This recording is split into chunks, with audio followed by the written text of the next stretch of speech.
So I have it. Are we ready? Are we ready to look? Here we go. Turn the light on. Okay. Let's turn the light on. So this counts. On today's Pardon My Take, the brand new Pardon My Take studio. If you're listening to this and not on the YouTube right now, go to the YouTube, watch the new studio because we are in it. We have the new lottery ball machine. We're going to talk college football. We have Dan Orlovsky to talk some quarterback play, NFL talk, blog talk. We have Jimbos, hot seat, cool throne, and the Phillies lost. And Max is sitting on the couch right now, and we're going to get to that. It's all brought to you by Body Armor. PMT is brought to you by Body Armor. Real hydration, real ingredients, packed with electrolytes, vitamins, and nothing artificial. Body Armor has great tasting flavors like strawberry banana and blue raspberry. Strawberry banana is my personal favorite. Not only do we hydrate with Body Armor, but some of the best athletes in the world do as well, like Christian McCaffrey, Joe Burrow, Ronald Acuna Jr., CeeDee Lamb, and Bryce Young. Body Armor keeps us ready to go, whether it be watching our teams lose in Game 7 or doing great interviews. Podcasting right after our teams lose in Game 7. Yeah, just a random hypothetical I threw out there. Body Armor is there for us. It's there for you. Body Armor is the best drink in the world. Available in stores nationwide, but you can head on over now to Body Armor store on Amazon and get yours today. Go right now. Body Armor. It is delicious. It is perfect to keep you hydrated, whether it be the water or the other drinks. Strawberry banana, again, personal guarantee. Available in stores nationwide, but you can head on over to Body Armor store on Amazon and get yours today. Okay, let's go.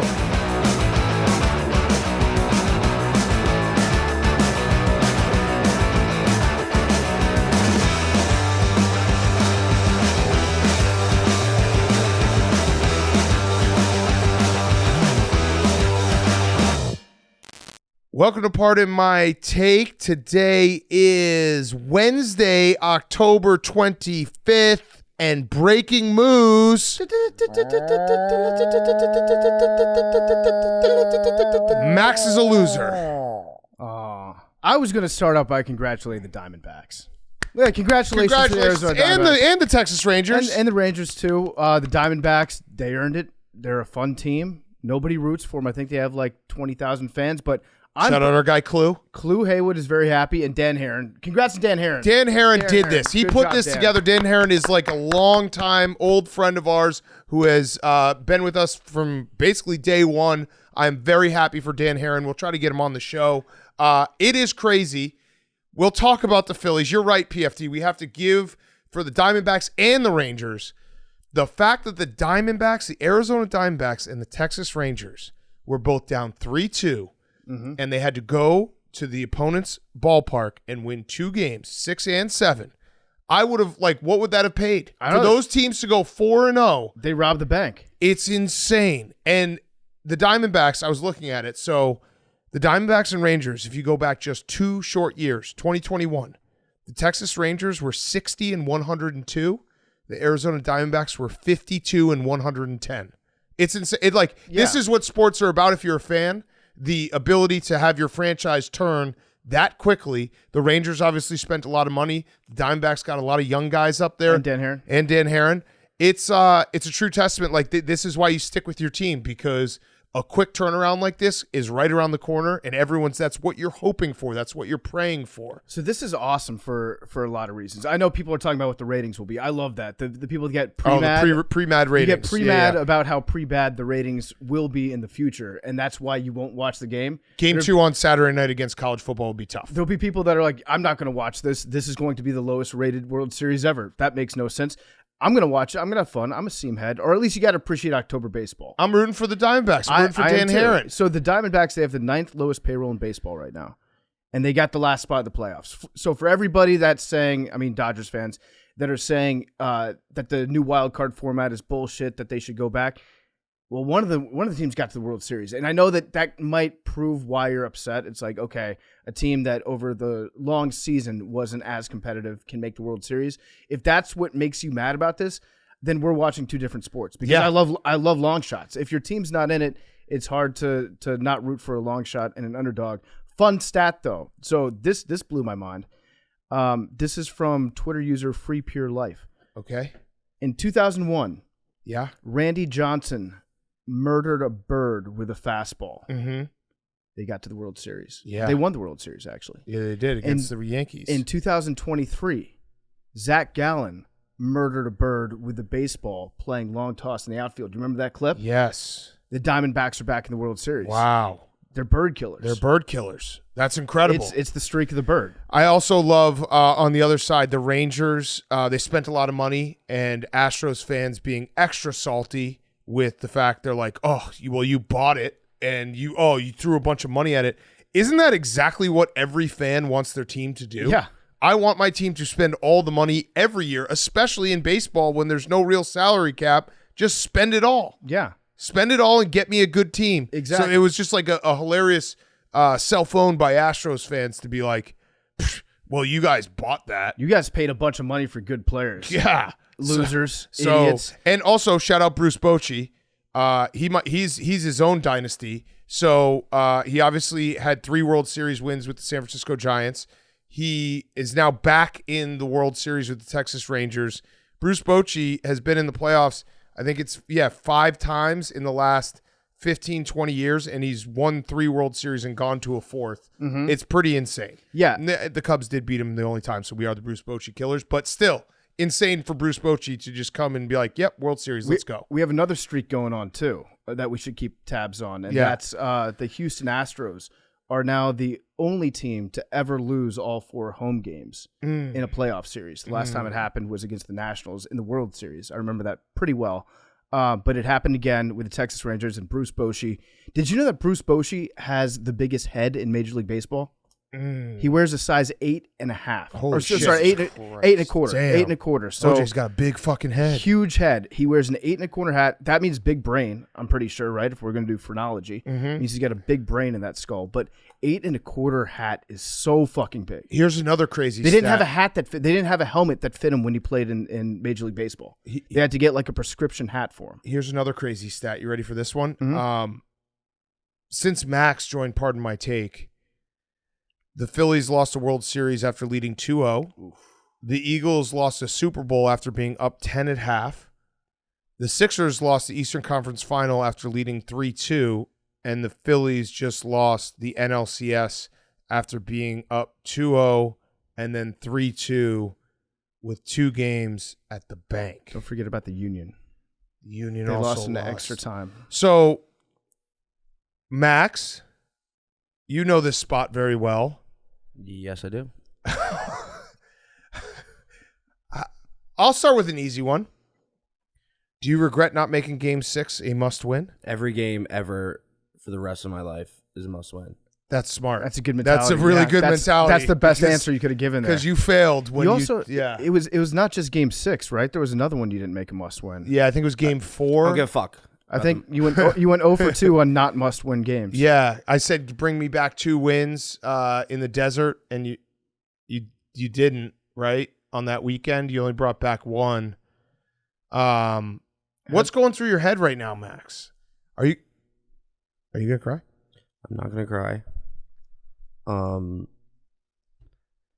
don't even know. It's just the same. It's just all too familiar. Sitting in this spot, Which this is the first time we've ever recorded in this studio. It's just figurative spot.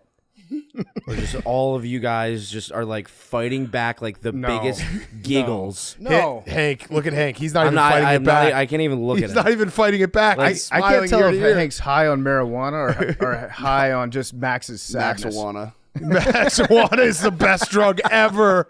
Oh, give me that Maxawana. I'm an addict. I just don't understand how this keeps happening.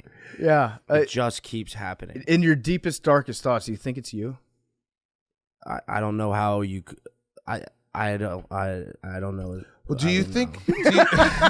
Do you think maybe because I read all those very tough losses? We forgot to mention that before any of these losses happened, you did say that you guys were Title Town. Whatever. We're just loser town. We're really good at like thinking that we're good, and then all of a sudden it just. right in our face every time. Yeah. No city is as good as Philadelphia is at making you think like something like you're about to be happy. Like you're on the verge of, you're just so close to being on the verge of happiness, and then it just strangles you. You did win a Super Bowl. 2017. That was eons ago. Yeah, it does feel like every year. Yeah. I would go a little bit further, even Max. I don't think that any city is as good, like is actually as good as Philadelphia thinks that it is at sports. Yeah, I guess you could say that. Yeah. Hey, new studio though. We should have said that off the top. Obviously, Yeah. Game 7, but this is the new Pardon My Take studio. It is not a finished. Excuse me. Whoa. First sneeze in the new studio. It is not a finished product. There's going to be some changes. We have a big sign coming back here. We're going to figure out some way to get this TV to work. Shelves. Max will be in the booth. We had to have him sit on the couch for this. Jake's in the booth. Evan, Memes. Shane's here. It's also so hot in here right now. hot We have in not here. figured out the AC in the want some more studio water? yet. We got TVs No, in no, here, no, so I'm we'll be good. able to watch games. Or we're going to maybe watch Sunday Night Football because the Bears are playing while we record live reaction. We got new studio. No one dresses better for a big game than you two. I'll give you that credit. All right, so that's a funny thing that you brought up, Hank. We actually have a clip. So Max, during the live stream, it's baseball. You're trying to get rallies going. We kept on telling him, hey, you got to change this. You got to change that. Change your hair. Change your, whatever he's wearing. He cut his overalls off and cut turned them his into overalls. like Daisy Duke overalls. We all took our shirts off for a while. I actually respect it, Max. Max did everything he could to win this game tonight. But he had a moment when it was getting really bleak that he realized that everything he was doing probably wasn't going to get them any runs. You want to play the clip, Memes? This could be such a bad night for me, and you guys just want it to be so much worse. Please. It's not true. Like, look at me right now. Look at what I'm doing for you. I look ridiculous. He's right, Dad. I don't think you're doing it for us, though. Yes, I mean, it's not fucking working. Everything you told me to do doesn't work. True, nothing has worked for you. Max, thoughts? I mean, nothing worked. I cut my fucking things. My underwear is showing right now. You look like a little boy. And then I looked like a little girl with my fucking pigtails on. You do look like a kid that's dressed up for Halloween, Yeah. like as a train conductor. And then I did the shirt off. That was the worst inning in the history of baseball when we was. took those shirts off. But Yeah. Max, sometimes you got to do crazy shit for. I ate shit for a Stanley Cup. True. But nothing I can do can get me there. Nothing. Sorry to interrupt. I was just wondering because I know Hank's a big Philly sports fan. I was wondering what Hank's thoughts are after a night. I Like hate that I'm like trying so hard that he's just not in any part of my eye line. We just need to get Hank involved a little bit in the podcast. He I do wasn't like here that on poster Monday. behind you, Hank. No, I didn't look. Fuck. He's not looking at you, Hank. Honestly, I mean, the Phillies fought hard. Making it to NLCS is a good accomplishment for a team like Philadelphia. And the most impressive part for me is just the fact that the D-backs were able to go win not one game at the bank, but 2 in a row in a ballpark that there's really nowhere else like it. So to overcome that, it's an SEC stadium, and to be able to win two games, one game away from elimination and win 2 in a row, fought back multiple leads. Never gave up, never died. That to me was really like I don't think Philly lost as much as the Diamondbacks won. It's tough to kill those snakes. It is tough to kill those snakes. So Max, what's the status of the bank? It's a very good question. Is the bank a fraud? Thank you. It is a very good question. I think Is this bank fraud? the home field is not what I thought it was. Oh no, because you really thought it was special. It was special for a while. Singing along, Yeah. Every song. cheering for home A-OK, runs. is that what they do Yeah, Max. in the sixth? You're gonna be A-OK. Like I Max. just You're don't gonna know be- what. Okay. I just don't know where to go. Eagles. But it's Sixers, just gonna baby. like the fact that the Eagles are good is almost Kevin worse. Byard. It's almost worse because it's just gonna be the same thing where they just gonna keep playing well and they're gonna bring you up. It's just gonna be another team that brings you up, and then you look like you go up 10 at half of the Super Bowl, and then it just punches you right in the face, no. And it's just gonna happen again. It's just gonna keep happening. So like, I just need to tell myself, I just doing with your give up. fingers right now, Max. Yeah, what are you doing with that? your fingers? I'm worried. You do look like Billy Mays about to sell me a casket. I just don't know how I don't want to be excited anymore. I don't want to get my hopes up anymore. I don't want to get my hopes up anymore because it's so much harder. It hurts so much more when you think that use your words. It hurt. You just get excited and then you're almost there and you're like, we're gonna do it. We're gonna win. It's gonna be a great moment for me. I'm gonna be so happy. The city's gonna rock. And then they get you so close, and then everything just falls to nothing. And I'm sorry to everyone who has to listen to this right now. This is a new studio. We shouldn't be doing this. It is kind of crazy that the new studio is Game 7. Max, have you thought? Because, look, we just opened this new office. We'll show everyone the new office in a couple weeks. It's incredible. Bigger than my wildest dreams. Like, everything is awesome. The studio, we're going to make so many great memories in here. Is there a part of you, though, that thinks man, what if I just had never joined Pardon My Take and I could have just been sad on my own time and not have to sit on that couch? It is what it is. Well, what about the other? I probably came at you a little strong when I asked you, how much blame do you put on yourself for something like this? It would be fair to also ask you, how much blame do you put on us? Yeah. It's the joy. I think it's more of the joy that it comes from you. No, the pain for me is also super important to everything. This is a tough one. This is unstoppable force versus the immovable object. I'll be honest with you, Max. I don't take any pleasure in Philly sports fans in general losing things. You are wildly entertaining when you lose. Yeah, it's not. That's the thing, and it is a compliment. I mean it as it doesn't sound like one right now.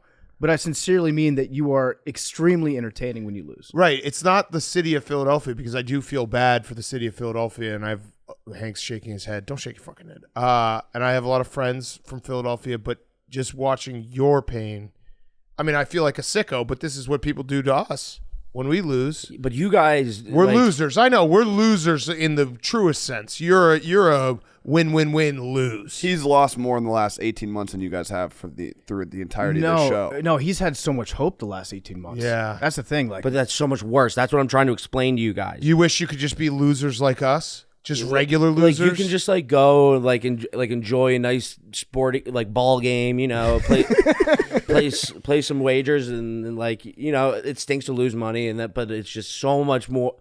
You just think that I can't stress enough how much why do I think that things are going to be? It's insanity. What do they say about insanity? Yeah, the definition of insanity doing is the same thing. It's the same thing over, expecting a different result. And it never changes. I didn't want to scream into the mic and hurt people's ears there, but it just never changes. It's just I don't know why I think things are going to change. I don't know why I think that this is different.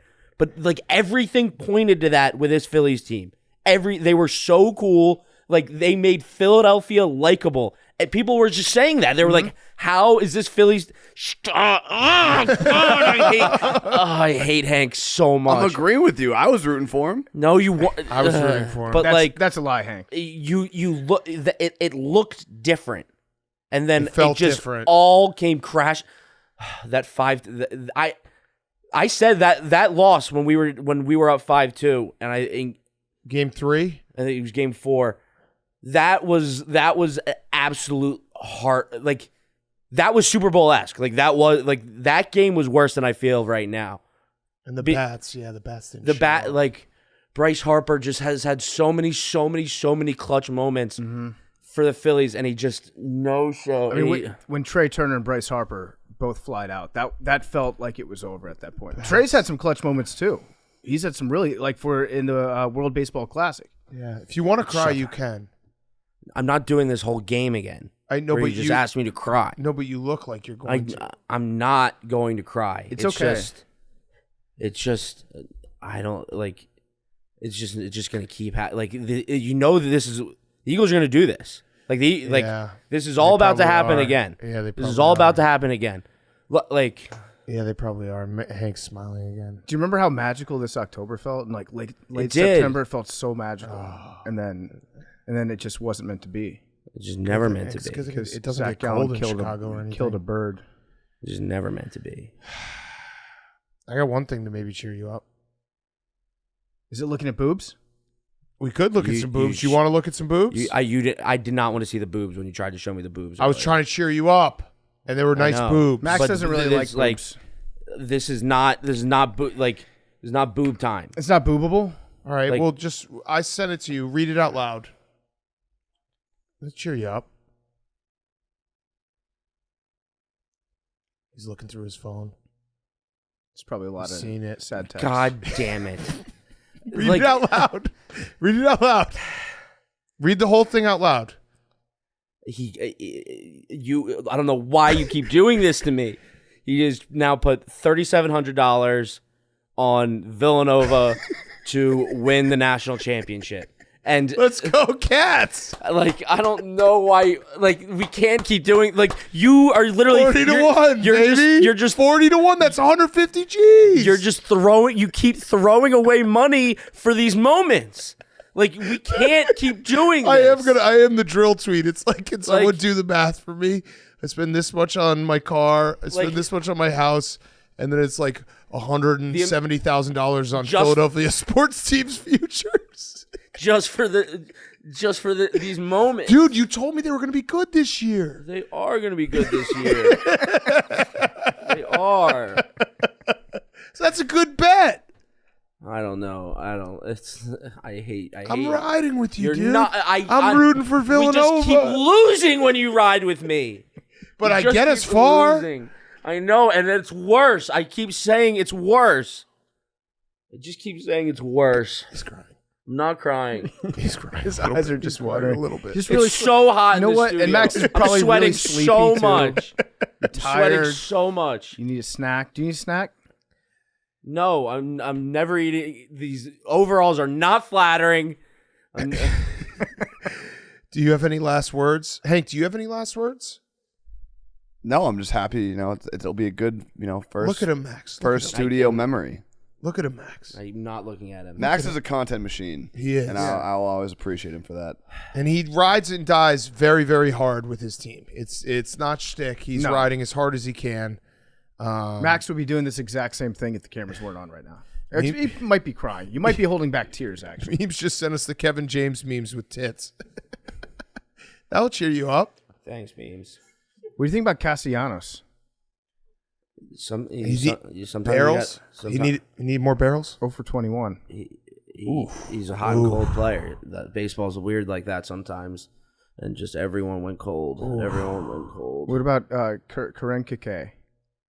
What? Remember the relief pitcher? I told you he stunk? Yeah, Kirk. I'm never disagreeing with you guys ever again. Because every time I do, it blows up in my face. Yeah, we're right. Every game is a must-win. Oh, my guy Stuckey just tweeted this out that Arizona would have missed the playoffs if Suzuki had caught that ball in Atlanta. It wouldn't have mattered. We would have just heartbreak would have just went somewhere else. Yeah. What do you think about Blooper coming at you pretty strong, huh? I mean, that guy is so he doesn't have a single inch of anything in my brain. I don't give a fuck about Blooper. Sounds like you care a little. Yeah, how much do you not care about Blooper? Not much, but what are we doing here? Like, what is this? All right, Max. Any last words? No. Okay, good. Well said. All right, you're dismissed to go to the studio where you'll be for the shows now. What a game! It was great baseball. I love Great baseball. I actually do feel really happy for Arizona Diamondbacks. Yeah. Fans. Like the shit you've been through. You got the pool. That's gonna be rocking during the World Series. I'm sure it'll turn into a baseball town. Yeah, they should wear the green and teal. Ooh, yeah. They have some they sick the uniforms. Green, teal and purple. I like their mascot too. Their mascot gets no love because he looks like a rabid wildcat. I think he's like a bobcat, maybe. Yeah. Some sort of desert animal. Yeah. But he's awesome. I like that. I like the pool. I like the snake memes. I like the snake emoji in general. Good vibes. Good vibes from the Arizona Diamondbacks. other things before we get to college football and Dan Orlovsky. Kirk Cousins was fucking awesome. Yeah. Monday Night Football. The Niners have now lost 2 in a row. The Vikings are kind of like alive-ish. Who's my back? pinky team? Who's back is Creed. Because Yeah. you got the Rangers making the World Series. You got Kirk Cousins winning games on Monday night. This is going to be an insult stat, so prepare yourself, Big Cat. Kirk Cousins is now 3-10. He only beats the Bears. He's 3-10 on Monday Night Football. This is the first win against a team not named the Bears. Yeah. on Oh Monday no. Night Football for Kirk Cousins. We propped up his schedule a lot, and actually, I'm looking at their schedule right now. Fuck, pinky team might come back into play. Packers, Falcons, Saints, Broncos, Bears, Raiders. Yeah. They could easily rip off 4-2 there. They look real good. They had a flash of old Vikings where they missed a pretty easy field goal, and then everybody was like, "Well, I've seen this movie before." But Addison is awesome. Addison, Awesome. Once they get Jefferson back, and you have Jefferson and Addison, and Kirk Cousins playing great, and he loves Hawkinson too. That's going to be a good offense, I think. Yeah. I don't think that anything that the Vikings did last night was a fluke, except for that one touchdown where Addison, the end of half, Addison ripped it first away half, with yeah. like 10 seconds left. That was a little bit fluky, but I do think that the Vikings are good offensively. And last night their defense was pretty good too. Yeah, and they the moment that it was like, oh shit, Kirk is like really balling and playing different Kirk is that big throw he made at it was probably like 7 or 8 minutes left in the fourth quarter when he looked like he was going to get a sack. And it was like the whole line was collapsing on him, and he stepped up and he just threw a strike, and you're like, fuck. Yeah. Kirk. So like he's playing great ball. If we're on Justin Jefferson, will he play again this year? Watch. I'd say that now it's increased from being no, he won't play at all to yes, he definitely will play. Over the course of like 2 weeks, that stock has turned around quite a bit. And now the 49ers are, I don't know. I mean, that is 2 losses. I think they're fine. They got to get guys healthy, but it is like we're going to talk to Dan Orlovsky about quarterback play. Brock Purdy is like, depending on the week, he's either the reason why they lose and the worst quarterback ever or elite. We fall into that hype, but it does feel like the nice thing is the 49ers for the first 5 games felt like they were unbeatable. Now the NFC feels like it's very wide open, like even more wide open than it was before. And I don't think there's any like truly dominant team outside of the Kansas City Chiefs. So next week, it's going to be the 49ers and the Bengals. Ooh. I'm going to say this is a must-win for the 49ers in that if they lose it, they're frauds. They're on fraud watch right now. They are like just hovering above that line. I don't agree with fraud watch just because of what they did to the Cowboys. But they will be. We are going to call them frauds if they get beat by the Bengals. Yeah, they have the At Bengals and the Bills. I'm just letting you know, like I'm getting ahead of it. I do think that the Niners will be fine. I think that they're built in a way they're built in a way where I think they're a legitimately good team. I think you'd be dumb to say that they're not a good team. Yeah. But if they do lose to the Bengals at home this Sunday, we're going to have the fraud conversation. Yeah, I was wrong. The Bengals play the 49ers, then the Bills. The 49ers play the Bengals, then go to Jacksonville. Mm-hmm. Those are 2 tough games. Yeah. Those are 2 tough games. And then they have to play, and they get the Bucs, but then they're going against the Seahawks, Eagles, Seahawks in 3 in a row. Mm-hmm. Their schedule looks a lot different now. They're not just wasting teams. Yeah. Yeah, and you're right. I mean, besides the Cowboys win, they beat the Cardinals, they beat the Giants, Steelers. That was a big one. and the Steelers. Yeah. Week 1. And the Rams, they always beat the Rams. Okay. New studio. We have the lottery ball machine unveiling at the end of this episode. We're excited to be in the new studio. The new office is awesome. We're going to talk about it more. But let's kick it to ourselves, some college football talk. Okay, before we get to college football talk, guess who's a sponsor now? MTV and The Challenge. It is back. TV's most cutthroat athletic competition is back with a drama-filled new season of MTV's The Challenge. Battle for a new champion. Tonight at 8/7 Central, it's a new era of MTV's The Challenge because for the first time ever, 24 contenders who've known battle but never victory are returning for a chance to finally win their first championship, and they must work together to earn the prize pot. Don't be mistaken, this is still an individual game. The biggest catch, to become a champion, they'll have to beat previous legendary champions like CT, my personal favorite, Daryl and Casey. That means they must endure utter chaos on their road to victory. This just might be the most difficult season yet. I love the challenge. It is the best. It is reality television at its finest, because in order to be the best, they'll have to beat the best. And don't miss MTV's The Challenge, Battle for a New Champion. New season premieres tonight at 8/7 Central. Watch on MTV. Don't miss now. The Challenge, MTV's The Challenge, Battle for a New Champion. New season premieres tonight at 8/7 Central. Watch on MTV. Okay, boys, college football. The biggest game of the weekend was also the biggest snooze fest. So I've broken down this week's college football recap in a tale of three coaches. We have the losers, Dabo, James Franklin, and Lincoln Riley, and the big winners in my mind, and we'll get to the Jim Harbaugh stuff later, Kyle Whittingham, Nick Saban, and Ryan Day. Okay. So follow along here. James Franklin. I would add Lou Holtz to the losers. Lou Holtz is a loser as well. He keeps losing. James Franklin, a loser because he can't win the big game. Yeah, I mean, that's who James Franklin is. This game sucked. This game stunk. Ohio State smothered them with the exception of Maserati Marv. There wasn't too much offense going on in that game, which, by the way, can we all agree to never call him Maserati Marv? No, Gus Johnson is terrible at football announcing. I've said it. I've been roasted for it. I think he's awful at football announcing. Basketball, fine. But when you're watching a game early in the day, and I know this was a big game, but him screaming after a first down, Maserati Marv, it's like, dude, we just got into our football day. Does anybody call him Maserati Marv? Gus Johnson just does. Gus Johnson. All day. But that really was the difference. It was just basically, if you had to write like a recap of the game, it was Ohio State has Maserati Marv, Penn State does not. Yeah, that was the game. Penn State's offense looked terrible. It was a boring game to watch. And I have to think that, you know what's really funny now, and we'll get to, as you said, Jim Harbaugh in a second. I love Penn State on their high horse about integrity. And getting the most mad about what Michigan's doing. I absolutely love it. Well, James Franklin now is 1-9 versus Ohio State, 3-16 versus top 10 teams. His Penn State Nittany Lions, their defense is incredible.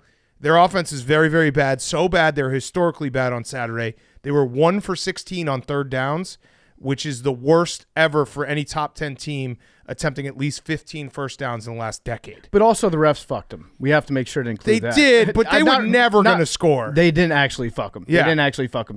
It was an ass kicking. It was I wouldn't say it was an ass kicking now. I would actually say it was just smothering is the best way to put it. Yeah. You just got smothered. They had 167 yards in 57 minutes. Yeah. And then they scored a garbage time touchdown. And for James Franklin, it's all been building up to this where he's like, I have the team now. I have the team.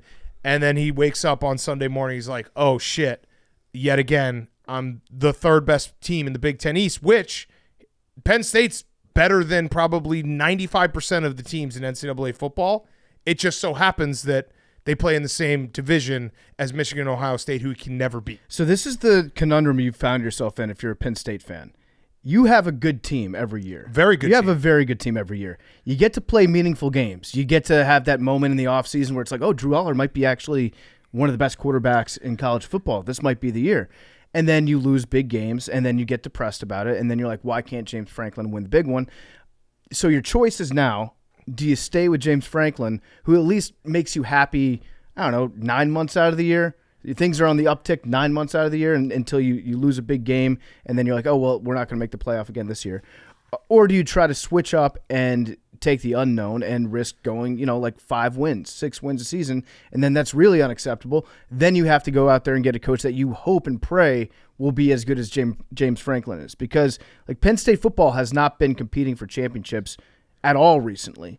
But now you're at least in the conversation. They've been close a couple of years. Yeah, so they just can't break through. But that's James Franklin. He'll get you close. Yeah. So if you're happy with being close, I personally would be happy with being close. There was the year that they obviously they had a gripe. They've never led a 2-loss team into the college football playoff. It was the year that they beat Ohio State, and then they lost to, I believe, Pitt in the non-conference, and that was the thing that kept them out. That was the Big Ten championship game against Wisconsin. Here's why you got to stick with James Franklin, to answer your question. It's 12-team playoff.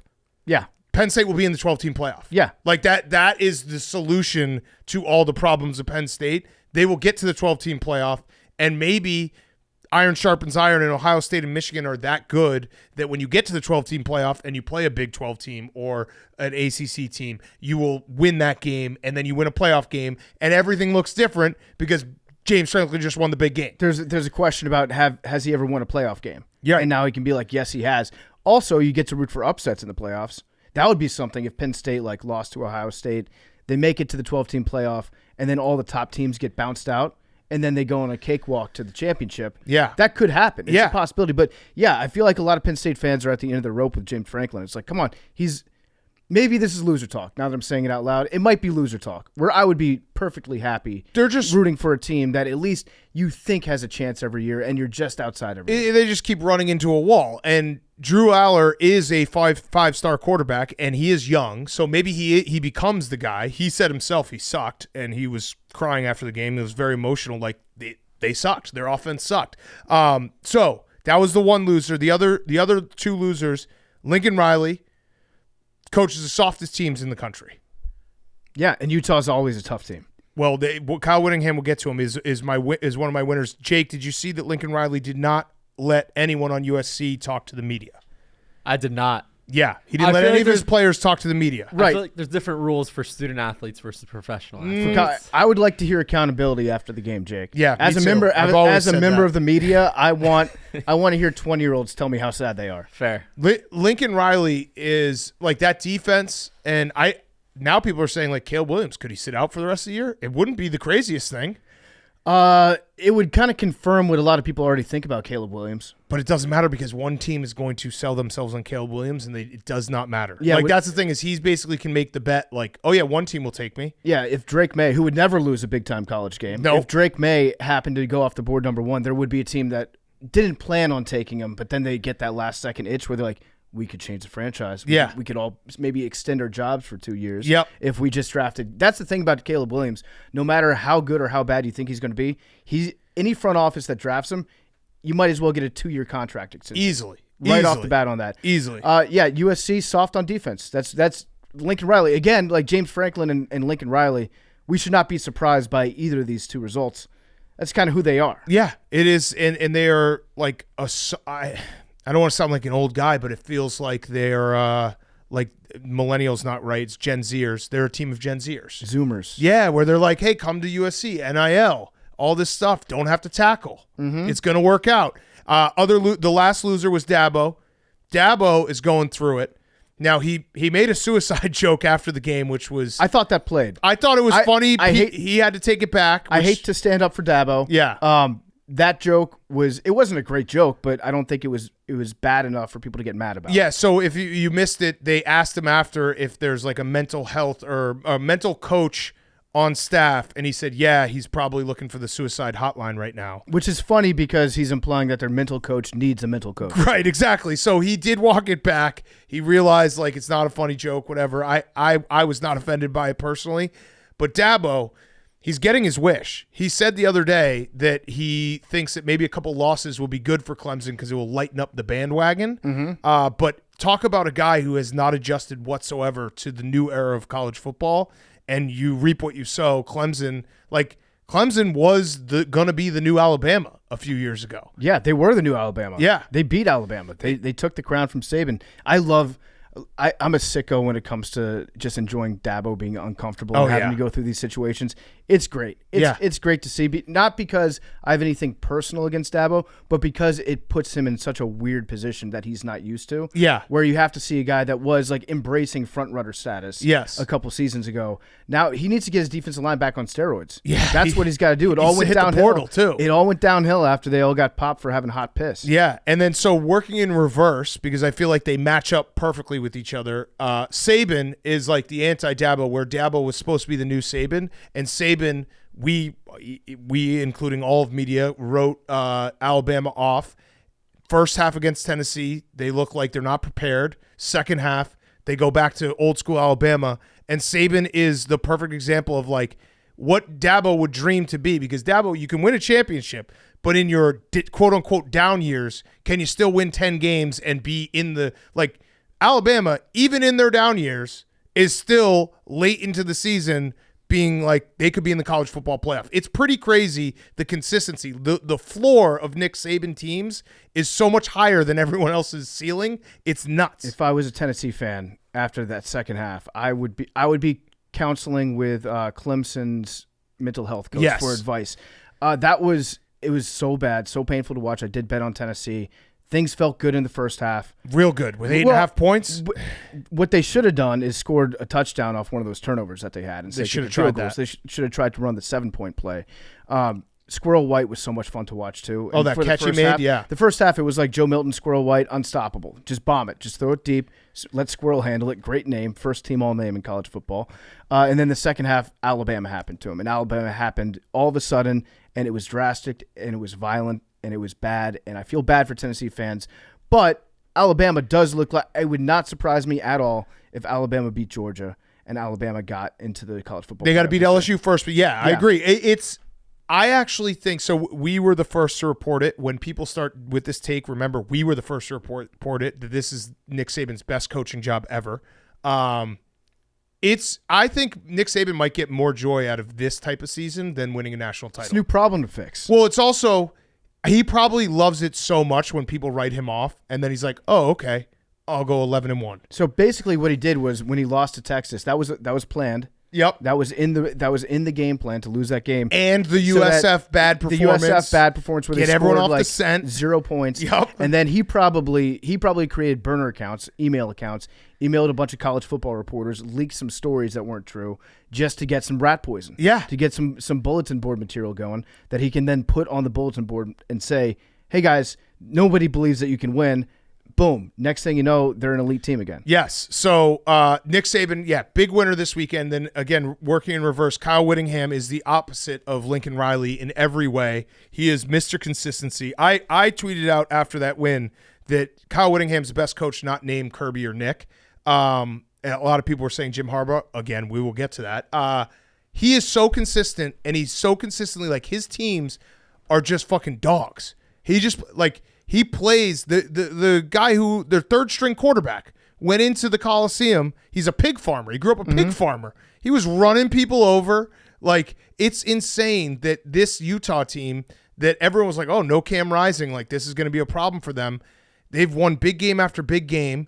And every single year, Kyle Whittingham seems to have one of the toughest, best teams, well-coached teams in college football. Yeah, I just want to see them play in a big game at the end of the season. Utah in a bowl game is always must-watch. Yeah. People have this outdated vision in their minds of Utah football, which is probably from like 20 years ago that they held on to for a while. I know I probably did. But Utah is just fun to watch year in, year out. Great teams. Great football. A lot of points. Well, it's great when you see, like, Kyle Whittingham is Lincoln Riley's daddy, and he's beaten him 3 times in a row in basically a calendar year. And it's the contrast of the two teams couldn't be more stark when you're watching them. Like, Utah, you know, guys at the ball, like attacking the ball, tough guys hitting holes, and then USC trying to do it with finesse. It's awesome. Yeah, Kyle Whittingham just comes in and he's like, I'm going to punch you in the mouth, and I know you won't be able to respond. Yeah, the Gen Zers out in Southern California are the perfect team for that city. Yes. For Los Angeles to root for, and Utah is the perfect team for that state. Yeah, all right. And so working it all the way around, Ryan Day, also big winner, not only because he beat Penn State and his team looks tough, and it looks like it is, their offense is not great, but it looks like he has molded his team to be a good foe for Michigan in the last week of the season, although I think the Badgers might sneak them on Saturday. I don't know. I'm starting to get thoughts. Ryan Day was a big winner because Jim Harbaugh is in some doo-doo. He's in some trouble. So if people don't know, there's a big controversy. Michigan has a staffer named Connor Stallion. Great name. Connor Stallions. Connor Stallions. He makes $55,000 a year. Connor Stallions, on his LinkedIn profile, says that his skills are identifying the opponent's most likely course of action and most dangerous course of action, and identifying and exploiting critical vulnerabilities and centers of gravity in the opponent's scouting process. Is that a real LinkedIn profile? Yes. Because that sounds to me like something that you would, like, somebody just padding their resume and very clearly alluding to, like, conducting illegal activities. Yeah. It's like if you sell drugs, it's like, I am a horticulturist and a botanist with experience in weighing and distributing different products and setting up logistics networks. Yes. Spanning from Colombia to Florida. Yeah, I go to opposing games and I videotape it. Yeah, He's identifying. That's actually his LinkedIn profile. Yes, he's deleted everything. Identifying and exploiting critical vulnerabilities and centers of gravity in the opponent scouting process. So the story is Connor Stallions has been buying tickets to a bunch of Big Ten games, so 30 tickets to 11 different Big Ten games. Either he or someone he knows sitting in the seats that are just high enough to be able to see the opposing bench, videotaping it, then taking that videotape and essentially discerning what their hand signals are, and then on game day, so he would do it like if Michigan was they're playing Purdue this weekend, he would go to a Purdue game 2 weeks ago, watch them, and then when they play Purdue, he's got all their hand signals, which stealing hand signals is legal in the game. If you're looking across the sideline, you're like, oh, I noticed they did this, I'm going to do it. But actually going and recording them and scouting an opponent live is very much illegal. And the reason for that is because not every school has the same resources to be able to afford to buy tickets and send somebody to games. Also, it's just like anytime it goes back to the Astros thing, like when you bring in electronics into cheating, that's to me when it feels like it starts to be really cheating. Right. If it's just done with like a notepad and a pen, that to me feels like it'd be a much lesser degree of cheating. But so not every school can send advanced scouts to games and do that to the extent that Michigan was allegedly doing. I think he also at one of the games, he bought tickets behind both benches. Yes. Right? Because he wanted to get both sets of hand signals. Yes. And there's now video of him standing next to the defensive coordinator against Ohio State, like calling it out. Well, I saw this one screenshot with a coach that had diagrams of hand signals on them on the sidelines. And as we alluded to last week, nothing you could tell me about the lengths to which Jim Harbaugh would go to win football games would surprise me. The fact that he had his own private NSA set up where he had guys going around the country and videotaping things, I would not be surprised at all to learn that. I actually wouldn't. I think that falls perfectly in line with what we know about Harbaugh. Okay, so I have a theory, and this started as a joke, and then the more I thought about it, I'm now believing my own joke. I was going to go with the theory that Jim Harbaugh had no knowledge of it, and that Michigan is going to get sanctioned, and Jim Harbaugh, because he had no knowledge of it, has to recuse himself from Michigan and go coach the Chicago Bears. That is what I'm going with. Jim Harbaugh's innocent. Jim Harbaugh had no knowledge, and so I threw this out there, and then I thought about it more, and I think I actually believe it. I think this guy, he was, from everything I've read, and now this is also becoming like a true college football story, that it's a bunch of reply guys being like, here's another fact, here's another fact. From everything I've read, Connor Stallions was essentially like a Michigan super fan that worked his way into being on staff. Mm-hmm. I think Connor Stallions he was in the Marines. He went to the Naval Academy. I think he probably was like, I am really good at decoding this stuff. Hire me. And they're like, you can't decode it. And he was cheating to basically be like, look how good I am. Like, you don't know how this happened, but I'm so good. I went to the Navy. You don't understand how good I am at this stuff. Meanwhile, he's cheating. I think some people at Michigan knew.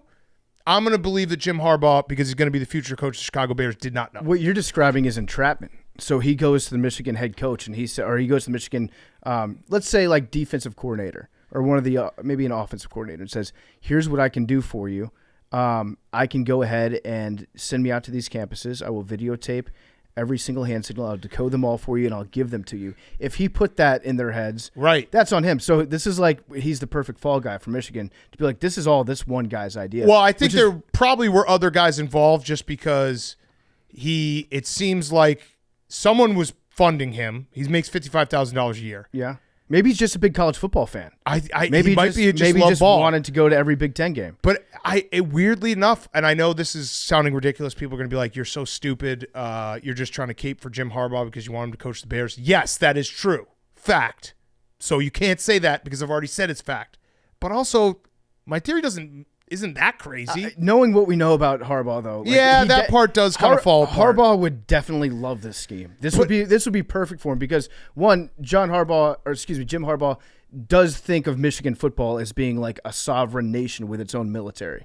His like pregame speech is always like, we're here to protect the University of Michigan against all enemies, foreign and domestic. He loves to break that out. Yep. He does think that they're their own branch of the military, and having a military guy stealing signs, that's just the cost of doing war. Yeah, that's just running a good military. And my entire theory falls apart very quickly when I'm like, no, a lot of people knew, but not Jim Harbaugh. Yeah. No, Jim Harbaugh.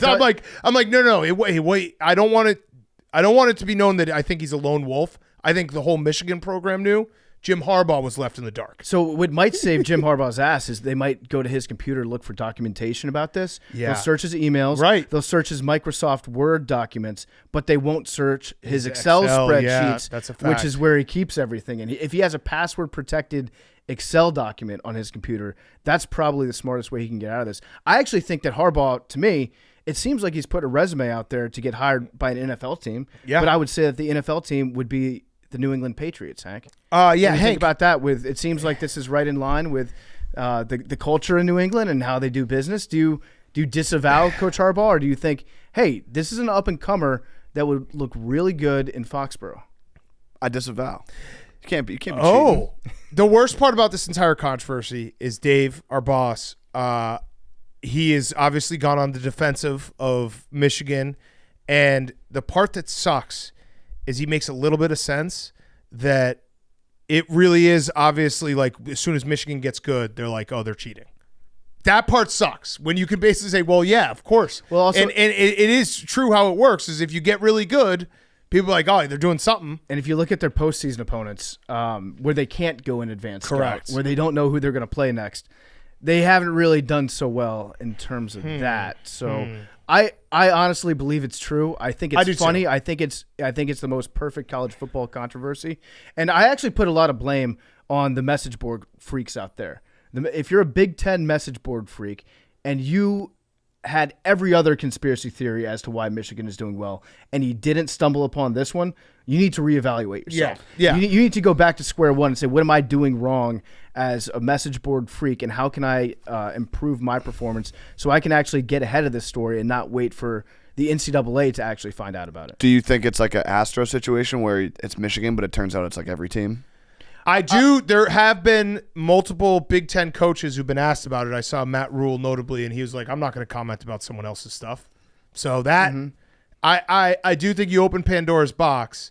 It's just, man, I got to figure out a way to get Harbaugh out of this. Although maybe Harbaugh did know and he gets banned from the NCAA, because that wouldn't stop him from being a coach in the NFL. No, it's actually okay. So I'm cool with anything. It's here. actually great for you if you want him to coach in the NFL.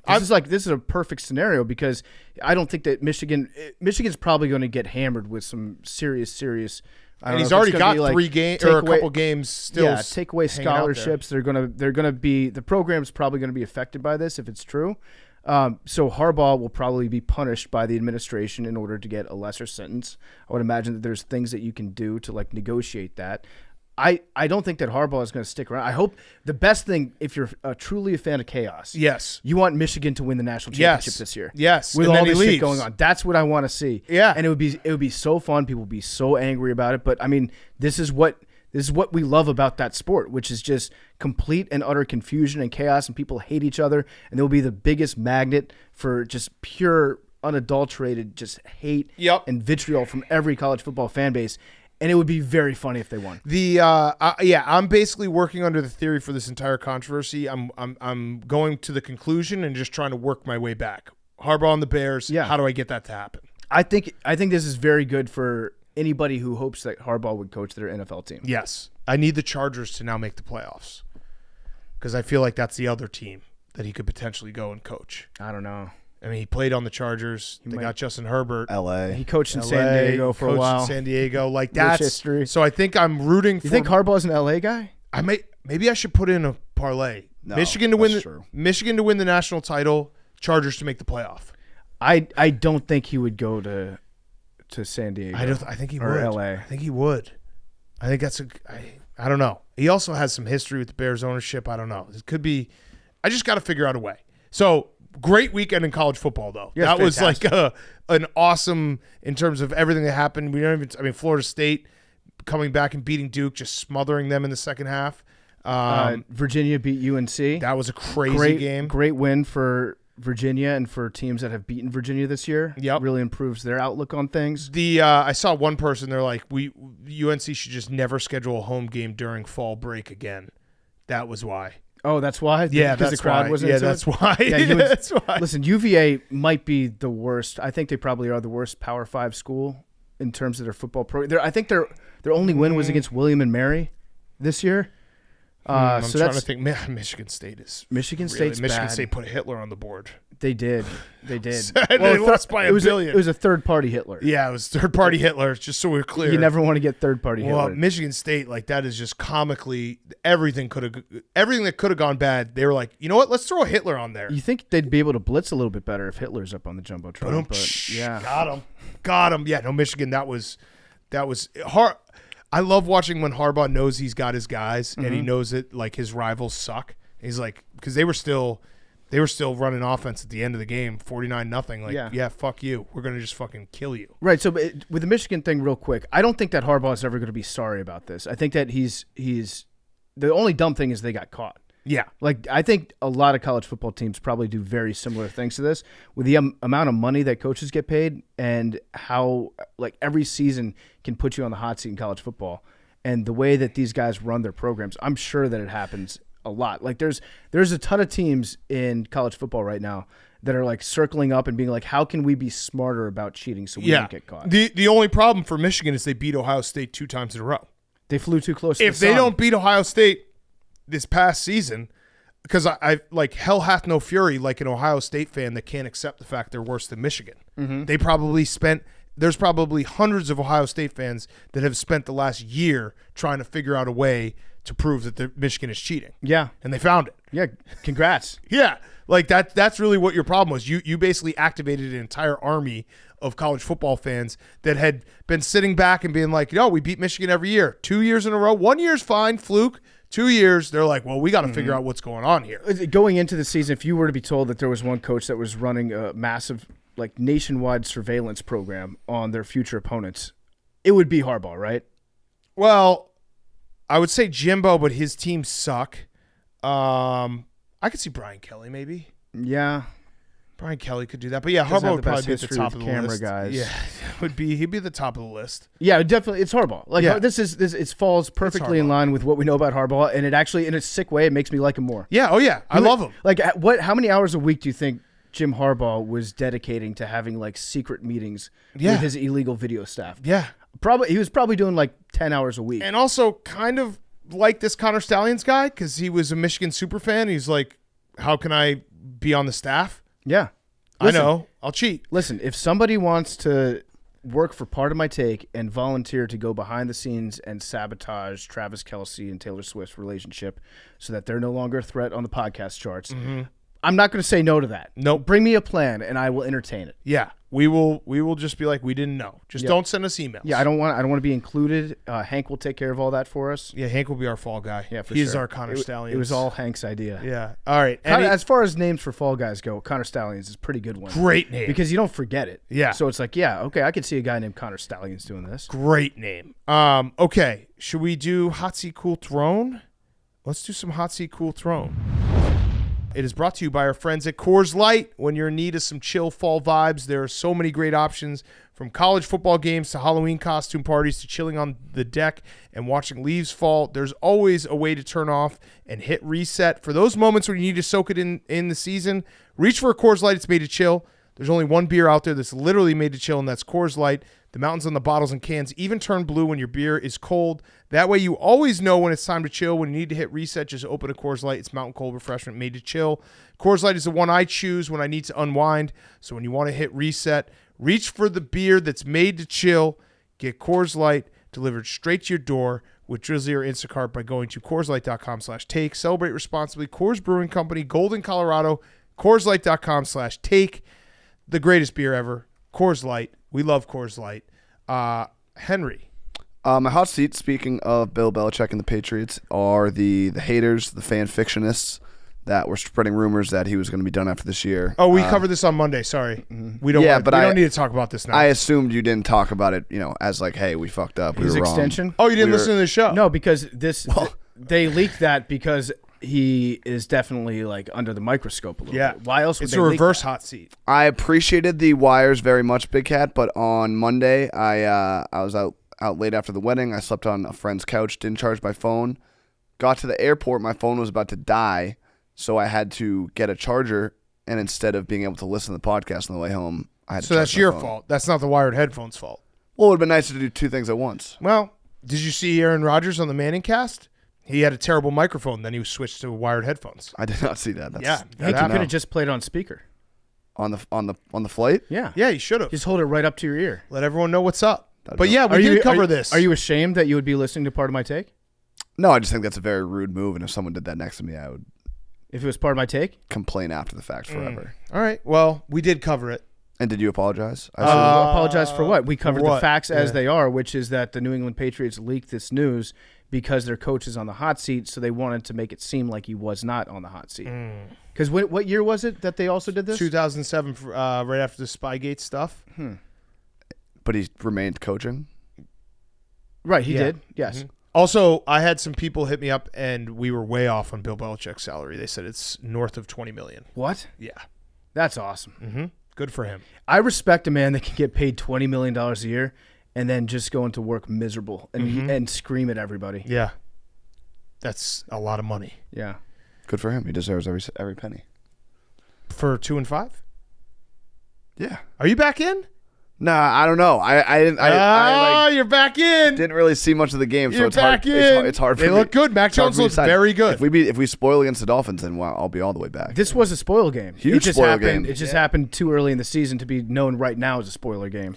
But we It might was a look back. spoiler game. So we are might you- look back in December and be like, the Patriots spoiled the Bills back in October. So are you going to get all pumped up for Sunday? Yeah. Yeah, you Fuck should. yeah. Get your. I always get pumped up. It's just during the week where it's like, I don't know yeah. about always pumped up. I bet a lot on the Patriots every game this Yeah, year. I don't know I if you're convince always myself. pumped up. I get excited. What happened on last Friday's picks? Do you remember that? Oh, he went with the Bills. You bet on the Bills. Okay. Interesting. So you were down on the Patriots last week. Well, I specifically said if you were listening, I don't know if you caught that part, but I said Well, we didn't have headphones. because I wouldn't be watching, Oh. I'm just gonna pick the Bills. Okay. Well, it's Okay. good to have you back. It's good to be back. I miss you guys. I miss you too. Your and cool then throne? my cool throne. That was such a pathetic pause that you did and looked at us. I Let's always say it miss back. you. My cool throne is Ugandan football. Yeah. Yeah. So we're football guys through and through. Our colleague Donnie Does came to us with a unique opportunity to help fund and grow the game of football in Uganda. So I don't think you guys have been fully keyed in, but basically there's a bunch of pads in Texas that the Ugandan Football League needs so that they can play and start a Ugandan Football League. And we're going to help, with the help of Part of My Cheesesteak, maybe Sell Blue Coffee, get those pads to Uganda, and then they're going to have our logo and stuff on their jerseys. I love that. Billy it. Football is going out to coach with Donnie. I don't know how I feel about that. That's great. Billy Football, is he going to do more harm than good in educating them on how to play football? That remains to be determined. I think he could take a quarterback and just work one-on-one and like mechanics of the quarterback, but anything strategic, I hope Billy stays far away from. I'm excited for this. I'm excited. I mean, Grow the game. maybe coaching is his true calling. Yeah, grow the game. But yeah, I was like, Donnie was like, basically, hey, do you guys want to get involved in the Ugandan Football League? I was like, yep, Easy. no brainer. Yes. Love it. Do we know what the name of the team is? I think we can have a say in that. the Ugandan Blakes. Billies. The Blakes. The Billies. The Billy Blakes. Yeah, the Billies. It just happen to be the Billies. The Cheese Bills. Yeah, just happen to be the Billies. The Billy footballs. Okay. PFT, your hot seat? Got a couple hot seats. My first one is Daylight. Yeah. Daylight's on the hot seat because this weekend, remember, everybody set your clocks back, fall back, spring forward, fall back. So we're losing now our Daylight this weekend. I hate this time of the year The worst. because you leave work and it's 5 o'clock sometimes and it feels like it's 7 or 8 o'clock at night. You don't really get to see the sun, so soak it up for the next couple days while you can because it's Saturday night at 2 a.m. Yep.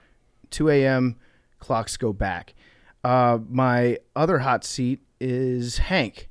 Because Hank, I want to say first and foremost, you did a great job planning out this studio.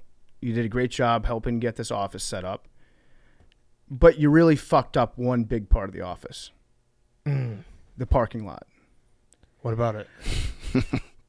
Hank didn't think to take a look at the giant pole that's in the middle of the parking lot and put, I don't know, maybe some sort of big red blinking light on top of it to let people know, hey, don't run aground here. Because some people drove their brand new car that they bought last Tuesday right into the pole today. Wait, the first what? time he came to the What parking pole? lot. I had a telephone pole in the parking lot the first time that I was in here this morning. How did you do that? There was a truck coming, like a big truck coming down this one part of the road, and I had to drive in between. I had to drive through a parking space to get out of the way of this truck. On one side of the parking spot was a car. On the other side was a giant telephone pole. How giant? It was a standard size telephone So, like- pole. It would so be you the didn't- biggest baseball bat of all time. Did it come out of nowhere on you? Yeah, it really did because it didn't have certain towers that prevent this sort of thing would have a big flashing light on top. Was it see-through? It hit me on my blind side, which is the back right passenger side door, and it put a pretty bad scrape and Jesus. dent. I've never bought a new. Okay, I Wait, fucked so up. you drove into it head on, or you like You just scraped didn't the know side how of it, It's sideswiped. or it just came at you? the telephone pole T-boned me. Thank God you're not a pilot. Yeah, it's not good. It's the only new car I've ever bought in my life, and it lasted 7 days, and now Damn. I've got a big dent and scratch in the side. So hopefully I'll get that taken care of, but not the best. So then I come into the studio and we've got part of my take. We've got PMTV that we're filming to show like our reaction to the studio and all that. I came in and I was very excited to see the studio. It looks awesome. And then afterwards I was like, you know what? That might have been a little low energy, but I just went on record. It's because I just crashed my car in the parking lot. That sucks. Like 5 minutes ago. Oh damn. Not a great sign, but we're gonna adapt. We're gonna overcome. Yeah. And That sucks. oh yeah, there's a pole right there. Yeah, that is They the got pole. a picture of the pole pulled up. Yeah, that's pretty. That's that, Hank? you know what?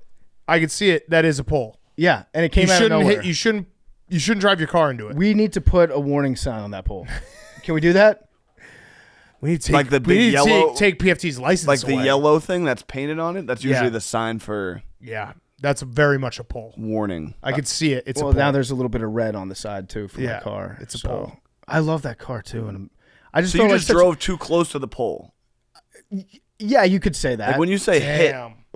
Yeah, I scraped like the entire back right passenger side door on Damn. it. And the worst part is, as I'm going through, you hear the crunch, and then you stop, and then you're like, "Well, fuck, how do I get out of here?" Yeah. And then you hit reverse, and it crunches it again, and then I stopped again, and I hit forward again to pull away. I was just banging this pole. I was just jackhammering this pole Damn. in my car. Damn. So sorry. Okay. but Yeah. maybe next time. I just don't want it to happen to somebody else. I want this to be a teachable moment. We should put a sign on that pole being like, hey, heads This is up, a pole. don't drive your car into Yeah, it. yeah. Yeah. Okay. Is that too much to ask? No, yeah, I think we'll just label it pole. You think Okay. as a kicker you would have? I doinked it. Yeah. I actually double Doinked doinked your it car. because I went forward and then backwards Oh. again into it. Yikes. Yeah. My cool You can throw. buff that out. And this Do you is know how the to buff first it out? time you've been driving in like 7 years? No, I drove a little bit. I like rented car. I'm a good driver. In fact, one of the best things I like about my car is it's got a heads-up display, so I feel like I'm a pilot when I drive. It's Don't probably new- got don't alerts new- too. yeah, I was gonna say, yeah. don't new My cars have, car, like, sensors, If I like- get within 10 feet of something, it starts beeping like crazy. Yeah, well, it was beeping like crazy the whole time because there was a car. There was a car in front of me. There was a car to my Ugh. side. There was a car. There was a truck driving behind me at the time. Damn. Do we have a security camera? We're gonna maybe, find out. Yeah. I would love to see if we have that footage. Me just Yikes. pulling straight into that pole. Yikes. I'm a great driver though. I am. Right. My cool throne is curses. So Oh. curses on the cool throne. There's two curses going on right now that affected the Houston Astros last night. One, the curse of Mattress Mac. Yep. That apparently was real. And then the second, the curse of Ted Cruz. Yes. So Ted decided he was going to go to the game, and he tweeted out that he was going to be there, and everybody in Texas was like, no, Ted, please don't go because you're 0-4 Very funny. at yeah. games that you attended. Ted Cruz said, no, I'm still going to go. And now they're 0-5 in playoff games that Ted Cruz has attended. I think that's just this year. Damn. So, yeah, I would storm the Capitol if I was National. God damn. That's tough for old Teddy boy. All right. My hot seat is NBA analysts. So, NBA analysts because the NBA started tonight. Mm-hmm.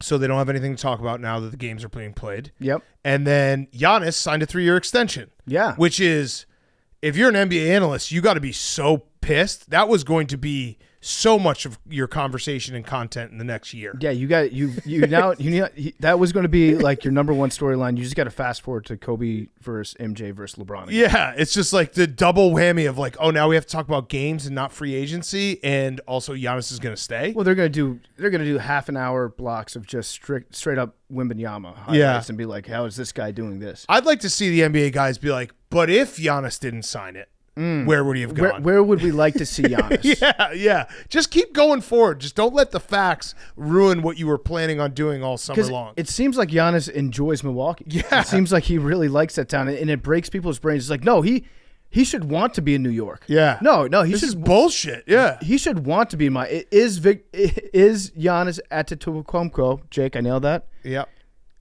Is Giannis Yep. a coward for not wanting to play on the Lakers or the Knicks? Many people are asking. That should get you through at least a Many week. people are asking. And then my Cool Throne, plug God, tonight, if you're in Chicago, I'm hosting a comedy show at the Laugh Factory. So this is something that we're going to be doing every month. PFT will host it at some point. I think Nick is going to host it. Brandon even said we wanted to support some of the guys that are still they're trying to be stand-up comedians. So I was like, we'll just do a comedy show once a month. So Laugh Factory, 7 p.m. sold out. 9 o'clock has some tickets. Come out. I'm hosting it. It's going to be a great time. You got material? No, I'm hosting A it. tight five? I thought like a tight 2. Okay. Yeah, hosting they usually spit. Yeah. It's But going to be like last no. time I was here, I did this show because I had to pay my bookie. This time I'm doing it to try to help everyone in the office. You should just be really. You should Nice just come up. You should stink. You should Yeah. just be really bad. That way, everybody else looks funnier. We're trying to gaslight Brandon into hosting it and smashing a watermelon. Which would be good. awesome. Yeah. Which also we should probably, whoever loses our picks thing, like that definitely is on the table for the Vegas show. Smashing watermelon, going full Gallagher. Yeah, just full Gallagher. Gallagher was great. Yeah. If you don't think Gallagher was funny, he was hilarious. Yeah, hilarious, dude. So buy tickets, Laugh Factory tonight, Wednesday night, 9 p.m. No baseball on, no NFL on. So, yeah, come on out. We still have a few tickets left for the late show. It's going to be fun. And like I said, we're going to keep doing it, so everyone will get a chance. Maybe Hank will host one? Who from Barstool is doing it? I mean, if I keep losing this competition, I might have to get 5 minutes. Yeah. Start warming up. Yeah, Mook's a very funny stand-up comedian, and when he was like thinking about moving with everyone here, I was like, dude, we'll host one of these once a month. And I think Nick also wants to keep trying to stand up. So I was like, yeah, we'll host it and we'll have everyone rotate. Donnie will host one, you'll host one, Brandon. So yeah, it'll be good. It's good for the squad. So yeah, buy tickets if you have not and you want to come out and see me. And obviously everyone here is invited. So come on out. All right, Jake, hot seat, cool throne. My hot seat is coaching youth football. Marcus Freeman, the head coach from Notre Dame, he did a little reversal on a beat reporter for Notre Dame, Tim O'Malley. He got to ask him questions because the reporter coaches Marcus Freeman's son's youth team. It was awesome. It was an awesome clip. Here was the question. My turn? Okay, 2 things. All right. Second, third grade championship game, okay? 2 trips to the red zone, 0 points. 1 play was a reverse pass that was intercepted in the red zone. You were the offensive coordinator there. Thoughts on the red zone play calling? Yeah. And he also, his second question was his son, Marcus Freeman's son, Nico Freeman, was like, Nico Freeman ripped off an 80-yard run. Afterwards, though, it was called back because he didn't have the appropriate amount of flags. Whose fault was that? Whose responsibility yeah, was that? It was great. Yeah, it was so you don't see that every day. Yeah. Where I they like get to that. ask questions to the media. Yeah. What is it's just 2 flags, right? I think it's 2 flags. to He had have- 1 flag on, and he was like, what happened there? Yeah, that seems like a pretty bad coaching mistake that Yeah. you would make. Yeah, so that was funny. My cool I put him throne on the hot seat. Yeah. that reporter. My cool throne's Colts tickets. They're home once again. Yep. Oh. Against the New Orleans Saints. So let's brainstorm some ideas. We had some great submissions for the jerseys last week. I want to do Blake's. Just naming Blake's. Blake exclusive. So if your name is Blake and you're a Colts fan and you want to go to this game and get sideline passes, Okay. How do we give proof that they're Blake? I guess send a their pic- name and their email, but picture of your ID Yeah. And social security card. Social security card. and credit card. Because number. anyone could fake an ID. Birth certificate, social security card. all right. PMT intern at Barstool Sports. We're definitely going to get a couple social security this cards. is dangerous. 100%. 100%. Yeah. Also include the name of the street you grew up on, your mother's maiden name, And your dog, your first pet. first pet. Yeah, please do that. all right. Okay. Let's get to our interview. Someone that we've wanted to have on for a while. Great interview. It is brought to you by Body Armor, our interview with Dan Orlovsky. Shout out to Body Armor. Body Armor helps us stay hydrated throughout our interviews with the biggest guests in the world, packed with electrolytes and no artificial sweeteners, flavors, or dyes. Body Armor hydrates the best athletes in the world, and more importantly, us during interviews. Buy Body Armor today. Visit the Body Armor Amazon store or retailers nationwide. Available in stores nationwide. Head on over to the Body Armor store on Amazon and get yours today. We're hydrated with Body Armor. That's how we do all these interviews. It's hot in this office. They haven't figured out the AC yet. So go check out Body Armor. Amazon stores or retailers nationwide. The best water, the best drinks. Strawberry banana is the best. Available in stores nationwide. Head on over to Body Armor store or Amazon and get yours today. Okay, here he is, Dan Orlovsky. Okay, we now welcome on a very special guest. Someone we probably should have had on before, but we waited specifically for this moment so he could be the first guest in the new Pardon My Take studio. So he's part of Pardon My Take history. It is ESPN analyst. How many years in the NFL? 11? 12 years in the NFL. I didn't look that up. I just guessed. 12 years in the NFL. It is Dan Orlovsky. Dan, thank you for joining us. Welcome. You are the first guest. I hope that you feel as acclaimed as you should right now. Yeah, obviously, I agree. It's probably a year or two late. So finally getting the invite, I'm honored and humbled. I'm thankful to be your guys first. Yeah, I've always wanted to be. Always will remember our first. It might be a little bit painful, but maybe towards the end of the interview, it'll feel a lot better. Yeah. Yeah, two at the same time. Being someone's first with two people is big. A unique experience. So we want to talk some ball. We want to talk some NFL. We're going to obviously talk some blog posts as well eventually. But let's start with some NFL talk. Because I like you and how you analyze the game, because you obviously watch the tape. You know what you're talking about.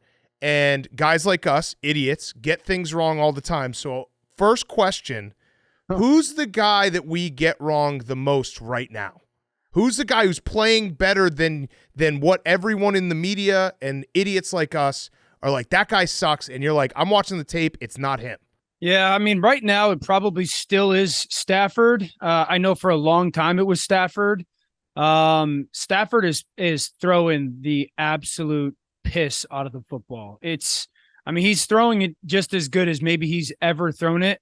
Now, maybe it's a little bit because of LA and the Rams, and I think they're either 3-3 or 2-4, so they're obviously on the outside looking in mid-October. But he's playing unbelievable football. I'd also say this, and I'm not like a massive, this guy's the future of the football team, but I do think Desmond Ridder has been better than what people think. He's been better, dude. Like there's been tough moments. I called their London game against Jacksonville in the first half. It was awful, but he just wouldn't throw the ball. And I think like there's a lot of growth in the last month. He's a third round pick, so like people expecting him to be Matt Ryan. Slow down, but I do think he's had moments when you're like, all right, dude, they're 90% of the time this kid's played pretty good football, and then there's 10% that they got to figure out, can they get rid of it or whatnot. But like last week, I thought he played really good against Tampa outside of like some silly red zone film. So I think Ridder, because everyone's like, I'm on with Greeny. Greeny's like, Atlanta, trade for Justin Fields. And I'm like, I don't know if that's the answer. I think they like Desmond Ridder. I'd probably say Ridder. Oh, well, yeah. From the 1 to the 99-yard line, Desmond Ridder played pretty well last week. And he didn't throw any red zone picks, but he did fumble the ball twice on the one. It's hard to separate that because as a fan, you watch Desmond Ridder play, and he actually makes you think that he is worse than he is because you want to pull your hair out when you get so close to the end zone and then you keep fumbling. But you're saying that overall, like the quality of throws that he's making, the way he's running the offense, you're saying he's actually not as bad as we think he is. Yeah, absolutely. And like even those like fumbles on the 1 yard line, one of them is a fumbled snap with the center. That is, how often are we going to see that? Like, is that really something you go, man, we got to get that fixed from the quarterback? Well, like twice he fumbled on the one. Yeah, but I'm saying one of them is the fumbled snap, and then one he's running with the football, and like again, you put it in your left hand or you cover it with two hands, and those are easily fixable. Can you throw it to the right place? Are you making the right throws? Can you make some big time throws? 2 weeks in a row, we've seen big time throws late in games. So again, I'm not sitting here telling like Atlanta, you don't have to think about quarterback next year, but right now, I don't know. I think they're 4-2. 4-2, and You got to be sitting there going, okay, through 8 or 9 games as a starter, there's some really good moments. They're 4-3. At this point in the season, it's like every team, the really good teams, the really bad teams, and everyone else is like they're 3-4 or 4-3, something around there. And I feel like their schedule for the rest of the season is super favorable. Like, it wouldn't shock me if the Falcons ended up winning 10 or 11 games this year. Completely agree. The defense is awesome. The defense is absolutely awesome. They can run it. We know that. They remembered that Drake London played on their team. Kyle Pitts is starting to get a little healthy. So I just think like if he plays over the next, 10 weeks or so, like he has the last 3 or 4 weeks, last month, they'll win 10 games for sure. I will consider tempering my Desmond Ridder hate right now. For me, it's mostly just about wanting to see Heineke get in the game because he's more fun to watch. Objectively. I totally agree with that. Yeah. I totally agree with that. Yeah. I was on the call. I was like, Heineke's got to have at least be in the conversation for the second half. And Arthur Smith was like, absolutely not. That's why he's the coach. But I love Heineke playing for sure. But I think Ritter's played good. So great answer on Desmond Ridder, because that's definitely someone that we're like, easy fix. Start Taylor Heineke or trade for Kirk Cousins. Here's another one. What offensive coordinator or like play calling scheme is doing the biggest disservice to a quarterback right now? Again, right, you watch the tape, so I need these answers because we are very dumb and we're like, oh, he sucks. Stop calling that play. There's a lot more involved to it that you are able to see that we aren't. All right, so there's a couple disservices. I have to go to NFL.com and actually look at the offenses. So Kenny Pickett in Pittsburgh, like if Pittsburgh beats the Rams and our producer for NFL was like, what did you see? And I'm like, they threw the ball to George Pickens. Mm-hmm. Yeah. If they didn't, and all they're doing is throwing back shoulder fades to George Pickens. So there's such a lack of creativity in Pittsburgh. There's definitely a disservice because I do think Kenny's had some like bright moments. Houston, Indy, Tennessee, they've been good. Kansas City, Chargers. Commanders. I think Bieniemy in Washington a little bit just because, early on it was working because Sam is just outrageously aggressive with the football and they were doing really cool protection stuff. Now teams have figured out that's what they want to do. And instead of teams like trying to pressure the like tackles, they're just blitzing or pressuring up the middle of the offensive line. And it's a disaster right now. So I think a little bit just protection wise and Washington's got to get fixed. I do think Matt LaFleur in Green Bay. I love Matt. He's a boy of mine. I've known him forever. There's way too many like predictable plays on tape. They're just like when they get in condensed splits, here comes stick route. So I think they got to open that up a little bit more for Jordan. I think Jordan needs to play better as well. Certainly when Justin was playing at the beginning of the year in Chicago with Luke Getsy, that stunk. Those are probably the main ones. Okay. I was basically fishing for you to just figure out a way to tell me that Justin Fields is not the problem. Those were the first 2 questions. I could have just directly said, is he the problem? I don't think that Justin is the problem with what we saw in the first month. Now, Justin, obviously I talked about that. Like he didn't have conviction. He didn't trust what his eyes were seeing. I think the unique situation with Chicago right now is this. It's hard to see how Justin Fields is their quarterback in 2024. Mm-hmm. And I'm a Justin Fields guy. Like they were halfway through the season just about. He had a month where he didn't play good. Then he had like 2 or 3 games when he started to show it. And now he's hurt. How long is he going to be out? I just think with where they're trending draft slot wise as well, it now hopefully I'm wrong, but I think that this is why I was so bullish on Justin. Like, dude, if you took Justin Fields and you put him in Philadelphia, he's playing. I don't know if he's playing MVP the way that Jalen did, but he's playing in a way we're talking about him being like, oh my gosh, dude, this dude's a weapon and you can use him in so many different ways. They just didn't do that until like the 4th game this season. So I think it's going to be tough for Chicago unless something changes over the next 2 months to sit there and go pound the table, no questions asked. Justin's going to be the guy just because how disappointing the first 6 or 7 weeks has gone. Yeah. I always see a cycle with quarterbacks like Justin Fields. Maybe you can tell me if I'm reading into this too much, but they get into the league and they start to make some plays with their feet, right? He's a tremendous running threat. So he makes some plays with his feet, whether or not it's a designed run or he scrambles out of the pocket. He starts playing really well, doing crazy stuff. Everyone loves him. And then going into the next year, they say, well, we want him to be around for a while, so we're going to make sure that he turns into a pocket passer. And then you lose all the good stuff that he was doing initially that made him so much more of a threat, including, like it opens up a lot of stuff. If you have a quarterback that's doing design runs, it opens up stuff in not only the running game, but also the passing game that you can do. And so then they try to dial it back, and then they realize, oh yeah, remember when he was really good? Let's get back to doing that really good stuff. And it's like a never-ending cycle with some of these great quarterbacks that are dynamic with their legs. Am I way out of bounds to think that that's what's happening? Not at all. And that's kind of like the beauty of what we're seeing a little bit in Baltimore right now is like Baltimore hasn't taken that away from Lamar. They still run Lamar. Now it's not nearly as much as they did early on. And so I always say it this way, like, are they good enough or do they have a skill set that they can survive in the NFL as young players? Like you're just trying to survive as a quarterback. And Justin obviously did that. Then can those skills be used to allow him to thrive? I just don't think that was the case. Like I just did something for Buffalo. They're asking, well, do they need to run Josh Allen a little bit more because the offense has been a little stagnant? It's always a fascinating, individual kind of perception. Jalen Hurts is not running nearly as much in Philadelphia as this year. I say it this way, dude, if you're going to take those guys, and part of the reason why you're going to take them and draft them and then pay them is because of that skill set, then you have to let them use it. And maybe it's not all the time or as much as they did when they were younger and you invest that finance in them. But dude, at some point you have to let LeBron go to the rim. Like at some point you have to let what those guys do best be what they do best. Yeah. If you save it forever, you're like, well, we wasted it. So, all right. So you did something on Josh Allen and the Bills. What is wrong with the Bills? Because we obviously love Josh Allen. He's a friend of ours. Yeah. Every time the Bills lose, we get a million tweets being like, say Josh Allen stinks. I do not think he stinks. It's crazy to say he stinks, but it also is crazy to ignore the fact that there's something wrong with their offense. Yeah. And it probably has been kind of wrong for, the back half of last year and this year. Yeah, I think Josh is an absolute superstar. I'm a huge fan of him as a player. We got the golf together this year. He hit me with Buffalo 19 times. So that was a good time. I think with Josh and Buffalo's offense, it is one of those things where there are moments when they play and he plays as good as you can. And it is a little bit when he pulls himself back. When we sat with Brandon Bean last year, he's like, I got to get Josh to stop being so competitive. I got to curb his competitiveness. But what makes him great is that, in part, the I can make any plays. It reminds me of Stafford when I was with Matthew when he was younger. So it's like there's moments when Josh plays, I always say, dude, at some point you have to play the way the defense is going to ask you to play. No matter how talented you are, Patrick is the best at doing it in that capacity right now.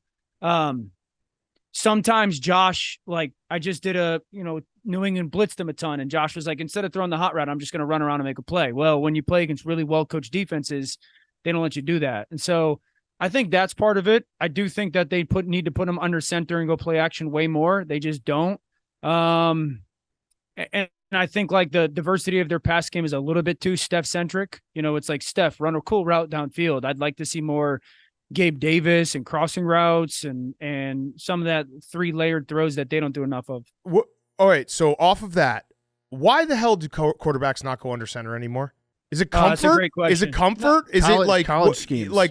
College schemes. What is it? Because it does feel like they're just handicapping themselves by not giving the defense multiple looks. Yeah, I totally agree. I think one of it is lazy coaching, if I'm just being transparent. You can't run RPOs from center. Right. From under center. And RPOs are basically cheat plays in my eyes with football. It's you don't have to, as a play caller, you feel like you don't have to make the perfect play call because in so many ways, the play is almost impossible to defend consistently, especially if you got man beating concepts. That's, you play man, you could stop RPOs, and then teams have designed man beating concepts. But I feel like with RPOs, the coach could always be like, well, you should have just handed it off, or you should have pulled it and threw it, or, and so I think that because of the obsession with RPOs, we don't go under center nearly as much.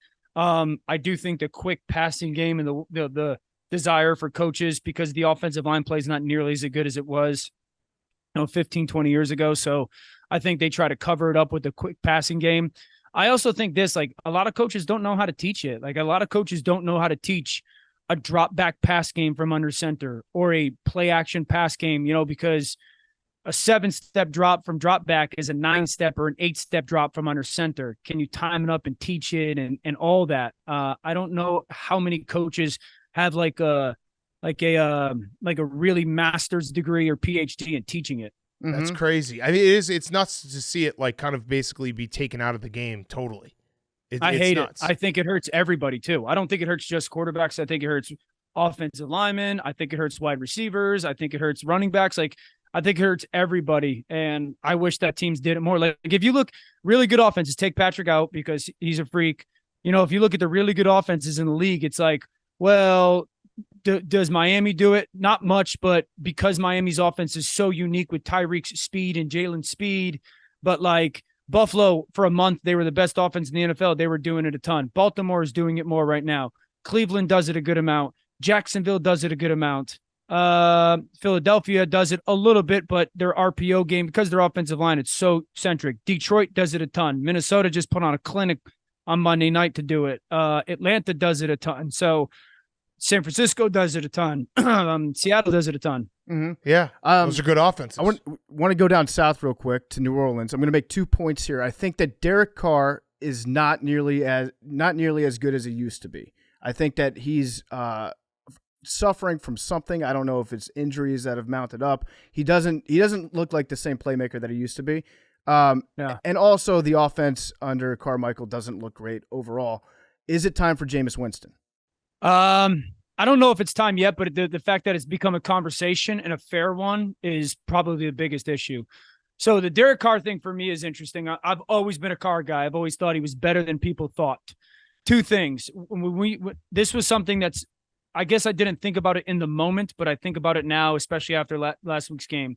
He said he chose New Orleans in part because of the defense. So he's like every quarterback that wins Super Bowls, it's because they have a great defense. And I think part of that, if you watch him play, he's thinking, I have a great defense, so I don't need to be aggressive with the ball. I just check it down, don't make a bad play. It's almost like watching a rookie play where it's like you're scared to, whatever the word is, scared, hesitant. You're so timid to throw the ball downfield and push the ball downfield and be aggressive with it. I mean, there's some plays against Jacksonville where the receivers are 3 or 4 yards downfield. Derek's already throwing the check down to Kamara. Like, we're not even trying to let the play develop. And I don't know if that's because he has such belief in that defense, who I think is really good as well. And their offensive line hasn't been great this year, but they got to get it figured out for sure, because like those skill position players are so much better than they're being given the chance to be. I think just Derek needs to, again, like say, screw it, dude. I'm just going to throw it. I'm going to be way more aggressive with the football and believe that if I give it away, the defense is good enough. Yeah. I've noticed a trend with us in both the Taylor Heineke conversation and also us wanting Jameis Winston to play. Like when it's somebody else's team, it's like we're renting a car. It's like, yeah, we want to just take their nice toy out for a little run because it's so much fun to watch Jameis Winston play, but we don't have to like actually root for him as our starting quarterback all the time. Yes. But he would be so much more fun. They're going with the safety pick right now with Carr. I would like to see there be just a full dose of Jameis, at least for one weekend. Just let him air the ball out. Yeah, I don't disagree. I just think they got to get Derek to be like, Derek, cut it loose, man. Like, stop playing so hesitant, so timid, and just trust what your eyes are telling you. Because right now, I'm telling you, there's plays you don't even see his eyes look downfield. He's just looking for Kamara to check it down. Yeah, yeah. All right, you said something there that you thought Derek Carr was better than people said. This is a tough question. Who's worse than people say? Who is not as good of a player as what people say they are. Yeah, that's put me on the spot. Yeah, it is. It's a tough question. I'll start. Russell Wilson. Yeah, Russell's been fine this year, but he ain't Russell Wilson anymore. I think that's okay for us to say now. Like it's the play just it doesn't warrant big time quarterback play. Yeah, and it's going to go down as the worst trade in NFL history. It does, unless something drastically changes. When did Russell cross that line from being Russell Wilson to no longer Russell Wilson? Because it's easy to say when he started playing for the Broncos, but there's some people that said it was like the last 2 years in Seattle. I think it was when he broke his hand. Yeah, that last. Remember with the Monday Night Football, the 2-minute drill on grass on kind of like that time frame, because I think. So it's 23, 22, 20. His 2020 year was unbelievable. Unbelievable, right? His 21 year, when he went through a little bit of the injury stuff and started to play really poorly on the back half of it, that's kind of when he started to fall off for sure. So this is almost 2 full seasons of bad ball. Pretty pedestrian ball. So I think him. This is a disappointing guy for me. I was so high on Kyler Murray coming out of college. I know he hasn't played this year. But Kyler Murray, just with the way he's played and kind of the way that things have been, I guess, handled, he's not been nearly as good as I thought. I'm a big Baker guy. So I put you on the spot. You know Jordan what? Love. Jordan Love's been he disappointing. Stinks. He stinks. That's a good point. He's been disappointing. Like I said, Brock Purdy, like I was on TV and I said, if Mac Jones was in San Francisco, he'd be playing like Brock Purdy. And everyone was like, you're the worst person in the world. I think Brock Purdy's a good player and he's played elite level football.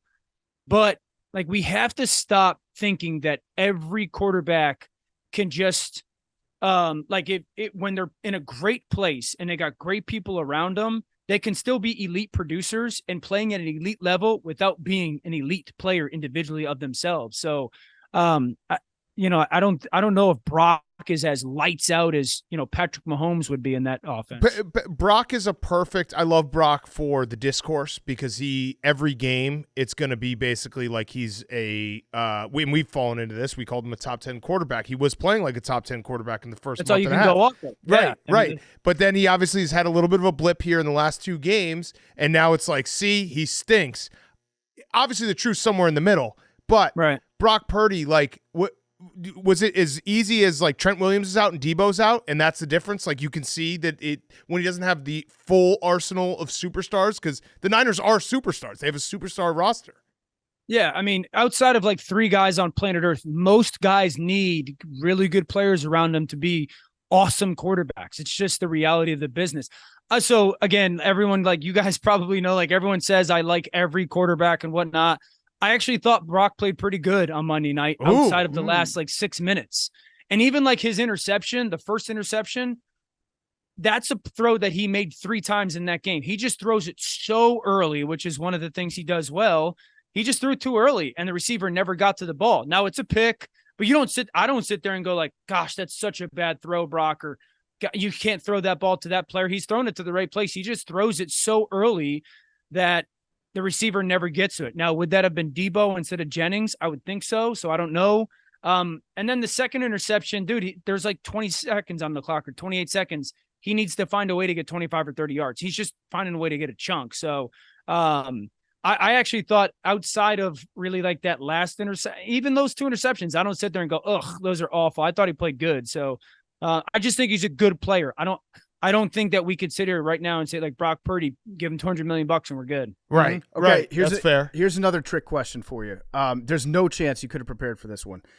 Give us a list of your 5 quarterbacks right now who are perfectly average. Who are the most mid quarterbacks in the NFL? Guys who like you don't really know where they are as quarterbacks. So I'd be curious to hear that because I've always put Kirk Cousins in that conversation. Right now, actually, he's playing great. Kirk Cousins is definitely. Troy Aikman said he was playing like a top 10 quarterback. I think I agree with Troy Aikman on that one. I think he is playing like a top 10 guy. But if we're listing the middle 5 quarterbacks in the NFL, who you got?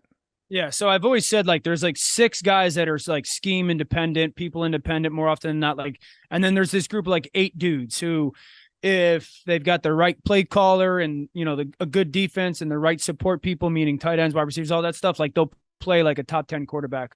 I'll give you the guys that I think are in that world, like, okay, that mid grouping type of thing. I love the phrasing. It's not a bad thing. It's not a bad thing to be a mid. It just means you got to have a decent team around you. I love mids. Yeah. Okay, number 1, Dak Prescott for sure. Yep. Good call. Number 2, Jared Goff. No, that's wrong. You're an That's idiot. wrong. You don't watch the tape. You're 1 for 2. Kirk Cousins for sure. Okay. Baker Mayfield. Yeah. And Geno Smith. Those would be my top 5 guys that are like, again, I think that those guys could play as high as like a top 7, top 8, top 9 quarterback. Or if, my tackle's out and my number 1 receiver's not there, I might play as a top 12 or top 13 dude. Okay. What I love about that is that you listed Dak Prescott as your number 1 most mid quarterback in the NFL. That just confirms everything we've said. That makes me feel good, and it also makes me feel good knowing that we can put that on a quote card, and then everyone's going to get so mad at you. Yeah. Yeah. No, that one. Make sure we put it on social, and it'll go over well. Well, the genesis of this show is essentially like, as long as we can get a couple answers right, we'll never show our work. Like, remember when you were in like middle school and you're like looking at the back of the book for the math answers and you just scribble some stuff. It's like, I don't know how I got this answer, but I got it. I got that Dak Prescott is mid. So we I got a son it. like that right now. I got a 6th grade son like that. Like, dude, how did you get this? I don't know. I just did. All right. Yeah, right. So it feels good to be confirmed with that. All right. Another question about the league right now. Outside of the usual suspects, so let's take out the 49ers, Kyle Shanahan. Let's take out what the Lions are doing. Let's take out what the Dolphins are doing. Who's running the most creative stuff on offense that we wouldn't expect? Where you watch the tape and you're like, these guys are doing something that no one else is doing, and they're doing it really well. Yeah. So first of all, Cleveland. Okay. I think Cleveland, with the way that they do like some of their play action game, and then also their screen game, is awesome. I'm a huge Stefanski guy. Doug Peterson. Yep. With Jacksonville, one, the way that they use Christian Kirk and Travis Etienne, two, with their multiple tight ends. Houston for sure. Like Houston, with Bobby Slowick coming from the Shanahan stuff. Big time, dude. Can I put Andy Reid in? Can I? Or did you say no? Yeah, okay. no, you can put Andy Reid, because we were saying that Andy Reid and the Chiefs have reached final form of the Patriots with the bringing back Mecole Hardman and having him be good right away. And then also the fact that they are like, it felt like overnight, they have a really good defense. And Patrick Mahomes isn't throwing these like home run balls anymore. He's beating people a completely different way. And that's the true test of a dynasty, where it's like they've transformed in front of our eyes to a completely different team, and it just equals wins as always. Yeah, totally. Oh, before I go to the NFC, I'm also going to do Shane Steichen and Indy. But here's the dumbest thing that I see with Kansas City right now. I saw it for the past couple of weeks.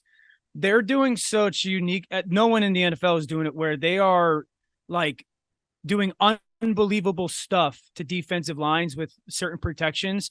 Dude, there's clips against the Chargers where they had defensive ends running to the sideline, literally running to the sideline, and both tackles are running out to the sideline with them, staying behind the line of scrimmage, and Patrick's just set up behind a guard, launching a 40-yard crosser to Travis Kelce. They got defensive linemen just because of the way that like they're moving people at the snap and ball fakes and whatnot. So I think that's the really interesting thing with Kansas City, is like Andy Reid's been like, I don't have dominant receivers, but I'll just make defensive linemen look completely stupid. I mentioned Steichen. Oh, Ben Johnson for sure in Detroit. Ben Johnson's probably at the top of the list with his creativity, the play action game. I thought O'Connell was great on Monday night again. I'm a huge Shane Waldron fan in Seattle. I think he's unreal with the stuff that he does with launch points and Geno and whatnot. So in McVay, I'm obviously a huge fan of. Yeah. We're going to get back to Dan in a second. He's brought to you by Proper 12 Irish Whiskey. That's right, rich and smooth, Proper number 12 Irish Whiskey. It's smooth to the core. Proper number 12 Irish Apple is a brand new product they've got. Check it out. It's Irish Apple. That's right. It is fresh. It is apple. It's crisp. It's Proper number 12 Irish Apple. It's founded by Conor McGregor. For every bottle sold, a donation is made to support our brave first responders. Shoot your shot of Proper number 12 Irish Whiskey. Pour the roar. Order your bottle of Proper number 12 Irish Whiskey from Drizzly. Check it out right now. It is delicious. Have you guys had the Proper number 12? Oh, yeah. It's good stuff. I love it. This interview is also brought to you by Amazon Music. Hey, Prime members, did you know that you could be listening to this podcast episode and all Barstool Sports podcasts on Amazon Music ad-free? It's included with your Prime membership. All Amazon Prime members also get access to the largest catalog of ad-free top podcasts. Enjoy shows like Part of My Take, Spit and Chicklets, and many more. To start listening, download the Amazon Music app or visit amazon.com/barstool23. That's amazon.com/barstool23. Shout out to all the people that have started listening to Part of My Take because they heard this ad read on NPR's Daily Show. And then they're like, I can listen to Part of My Take with no ads on Amazon. Then they started listening to us. Big crossover audience there. And your brain fell out of your ears. That's right. I can't think of two more unlike podcasts than the Daily and then Part of My Take. But we're glad that you're here. Amazon.com/Barstool23. That's Amazon.com/Barstool23. Check it out on the Amazon Music app. Now, here's more Dan Dan Orlovsky. It's interesting with Kansas City that Travis Kelce is able to get so open in the middle of the field all the time. And it's something like, do you know how far back this goes? It happens every single year, every single game, it feels like, where he'll just break off these like 80-yard catches because he sits down in zone coverage and Mahomes finds him. Is there a way to get that to stop? How do you protect against something like that right in the middle of the field? I think it's hard to protect against it because I don't know if, like, again, this is a little, I don't know if Patrick or Travis actually runs routes. Like, I honestly don't. I think, like, Travis knows what the play call is and, like, where guys are supposed to be. And he just runs to where the defense can't, get to, or he knows where the defense is going to go. And he's like, oh, I'm supposed to run a corner route here and it's cover 3. And I know that the safety's going to be, so instead of running a corner, I'm just going to like run to the hash and sit down. And Patrick sees it the same way. I honestly think they just don't run routes. They chase grass almost. It's almost like watching like a old school run and gun, like college football team. So is there a way to stop it, dude? I think I've seen it once, maybe realistically, Cincinnati in the AFC title game two years ago, like that shut them down. I know Tampa did in the Super Bowl. That was more D-line stuff. So I just think his understanding of football is so unique that, like, it's almost impossible to cover him. Yeah, he just runs to open space. It's fantastic. Exactly. I would love even to if he's not supposed to. Right. And he knows, like, and then he knows, like, okay, there might be open space, but he's got another receiver coming there, so he might go to where that receiver actually is leaving from because there's going to be more. Like, I just think he's super, super smart. It's a beautiful way to look at it. Yeah, I mean, they just broke. We were saying it on Monday's show, but the Chiefs, I think in the fourth quarter they had an incompletion of Travis Kelce, but it had broken a streak that Patrick Mahomes had thrown 29 straight passes to Travis Kelce that were a completion, which is insane.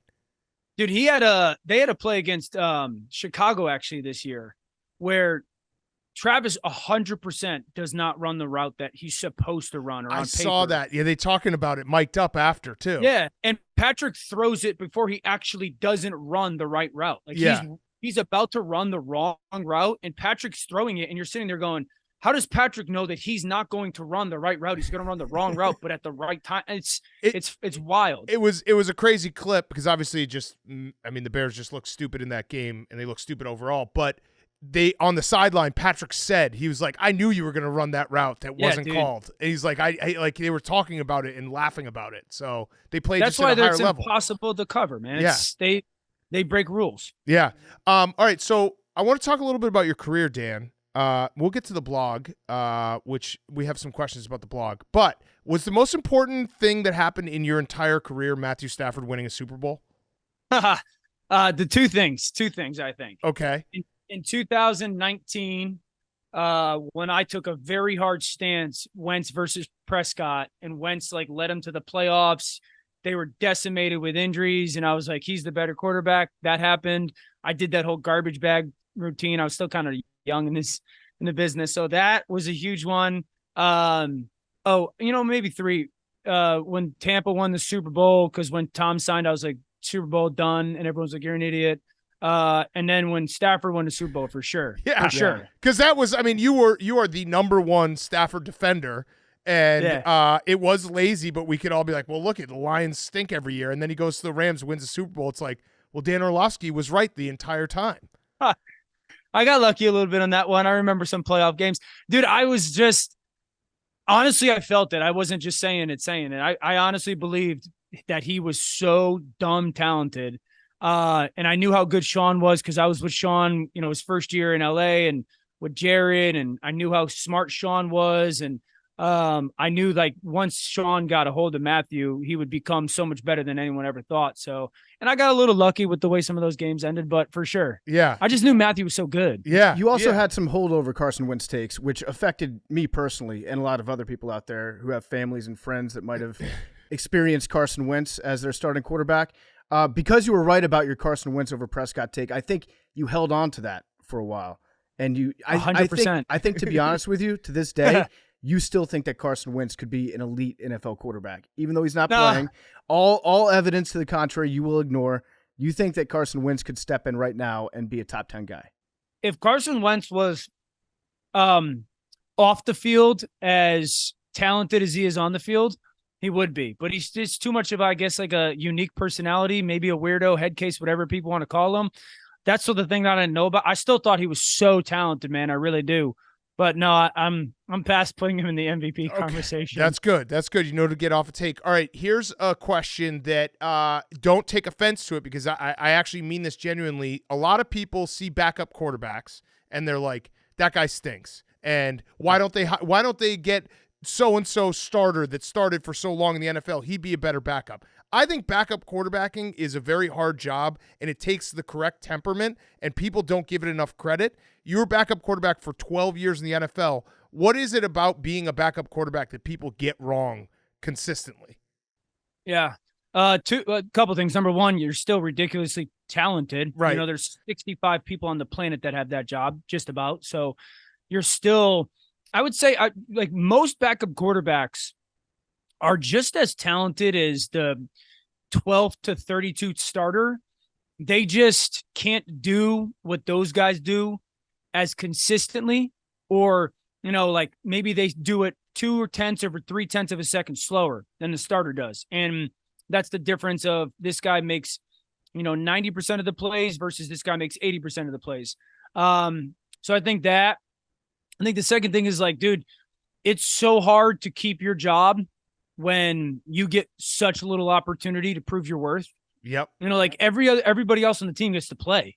And so, like, you're not good, or you're not deserving of this job. Well, I just had 8 tackles on special teams, so you don't know what you're talking about. But like for the backup quarterback, it's like I gave 47 high fives and 9 thumbs up. Like your performance doesn't really matter because you don't get the opportunity. So like trying to prove worthiness of that spot on a daily basis is a huge challenge. And I think that's one of the things that like minimizes some guys' careers, because they either think that they're better than they actually are. Like the best thing that happened to me, dude, was when the NFL told me you're a backup quarterback, and like at some point you just got to accept it, and then you could have the career. And then I think the third thing is like, dude, you got to be so good in the locker room, because if the locker room doesn't like you or doesn't get along with you, or you don't fit it or impact it, like they'll just get rid of you and get someone else. So, but I think the biggest thing is like the talent. You're still super, super, super talented. Yeah. I mean, yeah. Being a backup quarterback, I think, would be like a dream job for me. If you back up too far, though, and then you get to the third spot, being a third string quarterback, I feel like you go to work every day feeling like you might not get in the office that day. Yeah. Like they may have changed your key card. Were you ever a third stringer? I was, like, because when I got into league, they still had 3, right? Like they still, had 3. We would all dress. I was a third stringer my first year. I think like 2 or 3 years I was a third stringer. I think it was my first year, maybe my third year. We had Josh McCown and Kitna, JT O'Sullivan, Stanton. So I think like 2 or 3 years. We brought you up a couple weeks ago because we wanted to. I should have relayed this to you at the time. I should have hit you with a DM. But you need to rebrand yourself. Everyone's like, oh, Dan Orlovsky runs out of the back of the end zone, which is maybe the funniest play in NFL history. What an idiot! That's what people say. I didn't say that. Do you know that you are the second against the spread quarterback, best against the spread quarterback for the Detroit Lions? You're 6-1 against the spread as a starter for the Detroit Lions. You need to go around and tell everyone that. Like 6-1, and you played on a bad team. I'm requesting this clip for social media so I can post it. Make sure you put it. We'll put in the part about what people say about how stupid you looked against the Vikings. We could skip over that. Yeah. No, we could skip over that. We could just do the spread. 6-1. I didn't know that. That's good money, dude. We were unreal versus the spread in college too. Like we used to have dudes coming up to us all the time, like, you paid for my partying this weekend when I was at UConn. So maybe history against the spread. Yeah, I got to gamble more than dude. Yeah, maybe you're the best against the spread. So when people put that clip online, I feel like you've had a good humor about it now. But did it bother you for a while? Because it is the dumbest play in NFL history. There's no question. It still bothers me. Like, it still bothers me, Really? like, yeah, like not to a point where I guess maybe bothers. Like, I still sit there and I can be like, guys, it's 15 years ago. Like, everybody in the world that has any attention to the NFL has seen that play. So like, I'm so often I'm gonna like, watch it again right now. Yeah, just pull it up. Maybe add to the Get it over 10 million views. There might be it's there might the be 10 steps. 10% of our audience hasn't seen it yet. Yeah, and we got to make sure they see it. Yeah. It's the amount of steps you took out of bounds, I think, is what it is. Because guys it's will unbelievable. Guys will step out of bounds, and you will rightfully so. Like you'll start trending, and you'll be like vindication. But it's Have you guys ever heard the story of when I got to the sideline? Because I've shared that. No, tell it to us. Okay, so obviously the play happens. Get to the sideline, and again, like I take a long journey because I'm out of bounds. What was that? I get to the sideline, and I'm having the thoughts in my head of like, yo, you are an effing idiot, dude. Like that was as bad as it gets. And I look up, and Calvin Johnson, and do you remember Roy Williams, the receiver from Texas? Yes. They look at me and die laughing, just burst out laughing. And they just can't contain themselves. So in that moment, I was like, all right, that makes me feel just a little bit better that they just could not control their laughter. I'm counting terrible. I'm counting it right now. You took 12 steps out of the back. You did an entire recovery process. I in the back of the imagine end zone. what when you woke up the next morning, we were like, no, there was a lot of NFL Sunday. Like no one's gonna remember that. You're like the guy. You're like Steve Carell from 40-Year-Old Virgin when he's like, those guys are cool. They won't bring that up again. The best, I think, I was like, social media wasn't as big back then as it is now. Obviously, I think the difference is Gardner did it a couple weeks ago and they won. We did it, and I did it. We lost by 2. So in 0-16 season. So like that one makes it stick just a little bit long. It's got staying power because of that. You do like to welcome people to the club, though, because when Gardner did it, you were like, hey, Gardner, it's not so bad. And then Jimmy G did it a couple years ago, and you're like, hey, I actually look, Jimmy DM'd did Gardner. it again. I DM'd Gardner, welcome to the club. I haven't gotten anything back from him, which is disappointing. Not necessarily a club you want to be in. Wait, did they on Monday or Tuesday when they did film study, did they pull it up and they're like, hey, you see those white lines? Like, that's out of bounds. I don't remember, dude. Because we were 0-4, 0-5. That was like a contentious time because they had just like put John Kitna on IR for like challenging our coaches in a meeting. So that was like a weird time. So there was no laughter had in that building, man. Yeah. No laughter. Yes. I wanted to ask you about that season. It's interesting you brought up Kitna and getting put on IR for challenging coaches, though. I want to talk about that a little bit. Like, they put him on injured reserve because he was like, hey, what we're doing isn't working? No, this is what happened. We were playing San Francisco, and Kitna gets pressure, and he like runs. He's playing runs, and like instead of trying to get outside of the pocket and running away from 3 defenders, he like runs up into what he thinks is a seam and gets like a yard. And our coaches are like, "Well, John, what are you doing?" And he's like, "What do you mean?" This isn't a team meeting because it had gotten to the point where like we watched the game as a team so they could tell us how much we sucked in front of the whole team and not just the offense. And Kitten is like, what are you talking about? They're like, the running lane is outside here. He's like, I'm scrambling from pressure. And they're like, well, you should get here. And so Kitna lost it. He was like, fine. You guys, from now on, instead of me doing quarterback drills, I'll come run with the running back so I can learn where the holes are. And after that, it was like, hey, he's going to be on IR. And then he was done for the year. So that was like the first game after that had happened. It was downhill. Well, that's crazy. I think that you've done a pretty good job trying to rebrand yourself as not being the back of the end zone guy to just being the guy with maybe the worst and weirdest food takes and just takes in general online.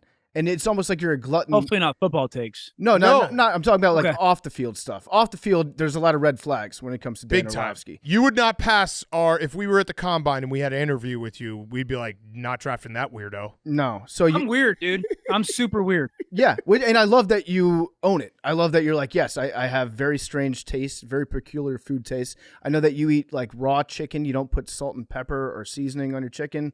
Is that true? I certainly don't eat raw chicken, but I cook it. Because I'm not trying to puke, but I eat super plain chicken for sure. Like I'll just go down to the cafeteria here at ESPN and I'll get cube chicken and just eat it by itself, grilled chicken. Yeah, I also heard from a credible source that you were in college when you found out that eggs came from chickens. Is that true? Dude, no. Who is this person spreading this ridiculous rumor? Because I had someone texted me about that last week. Someone texted me about it last week, and I was like, no, that's not. I'm not that dumb. There's somebody that I think people trust that is spreading that rumor about you. You should own it, dude. Yeah. You clearly didn't know that It's okay. It's okay. Like we all learn stuff in college. I It's mean, time listen, for I'm not telling you experimenting. that for sure I didn't say that. I don't recall saying Now that. we're backing up a little bit. Dan, I like that. That's a common problem for you. We'll share, okay? Up until maybe I was like 12 years old, I thought testicles were actual Play-Doh in your ball sack. So look, we had dumb thoughts. Yeah. You thought? I don't ever pretend to be like intelligent, though. I only just say like I know football. That's it. All right. So wait, you also know. I don't know. Did anyone send the clip to you, or did you listen when we did a reading of your blog? Of course they did. Okay. What did you think? 4 ways to avoid temptation when on the road. It was a great blog. Focus on knowing yourself. Focus you on guys saying, want do you guys want the honest answer here? Yeah, it was. I mean, it was an all-time blog. It was because we'll tell you what we took away from it, and then you can clear it up. What we took away is that Dan Orlovsky is so horny that he can't trust himself in a room alone with him. He has to be surrounded by dudes at all times, otherwise he's going to start jacking off. Yeah, you have to watch football, otherwise you'll just be ejaculating everywhere. I mean, there's probably some truth to that, but the honest answer. Because I knew this was so my dead ass honest answer, maybe not perfect for the show, is I come from a broken family. Okay. Oh, God damn it. Why'd you do that to us? This isn't Bash Dad session. So like when I got married, I was like, I'm doing this one time. I know what it's like to have like 97 stepmoms in the course of like 6 years. So I'm doing it one time. And obviously that stuff's going to lead to, mommy and daddy breaking up. So I try to avoid situations that might make a bad decision. You make just good divorce shamed us. That's fucked up. Yeah, you guys opened the door. So. Wait, that's actually incredible because you could have played that card on us when we did the reading. You just waited for the day where like I know this is gonna come up and I'm gonna just fucking hit him with the Uno reverse and make them feel like shitheads. Yeah, you're a real son of a bitch. You've been hanging on to that one. You've kept it in your back pocket. Well, there was one part of the blog where you said. When I say I'm in a group, you're talking about not being alone with women. You said when you're in a group, I mean a group. John Kitna taught me to never be one-on-one with a female. Mm-hmm. John Kitna taught you that? That was something that I learned with my time in Detroit. The weird thing is like I'm one-on-one with people. I do have moments when I'm in a room with a girl. Oh, okay. Breaking news. That's a quote card right there. Yeah. That's hot. Yeah. Same. Me too, Dan. Damn. Dan, honestly, I didn't know you got down like that. It's pretty cool being alone in a room with a chick. It's crazy. It's crazy. It's not for everybody, but I'm able to manage it, man. Well, it's a good blog. I mean, listen, here's what I'll say is that I know I could tell just the way following you on social media, you are a great dad, and I respect the hell out of that. So like that's I appreciate it. Yeah, that's the most dude. Like coming from again, not trying to bash my dad or whatnot, but like coming from the childhood, that's like the thing that for sure was. After I achieved football, I was like, I just want to be a really, really good dad. And I know that I can't be if I'm going to do stupid stuff or make stupid choices when it comes to that stuff. See, this is why we should never have had you on. Yeah, because you just took away like so much material from us. And like, this is what happens. We have guests on all the time and everyone just comes away being like, we love this guy. Like, why didn't you like, we might have to just delete this whole interview. Yeah. I can give you some advice, though. You know what I do? I'll send out a weird tweet if you want me to. What do you got? Because I got like 3 minutes and then I got to go to NFL Live. You just be yourself. We know the weird tweets will come. You'll be like, oh, does anyone ever like not wipe?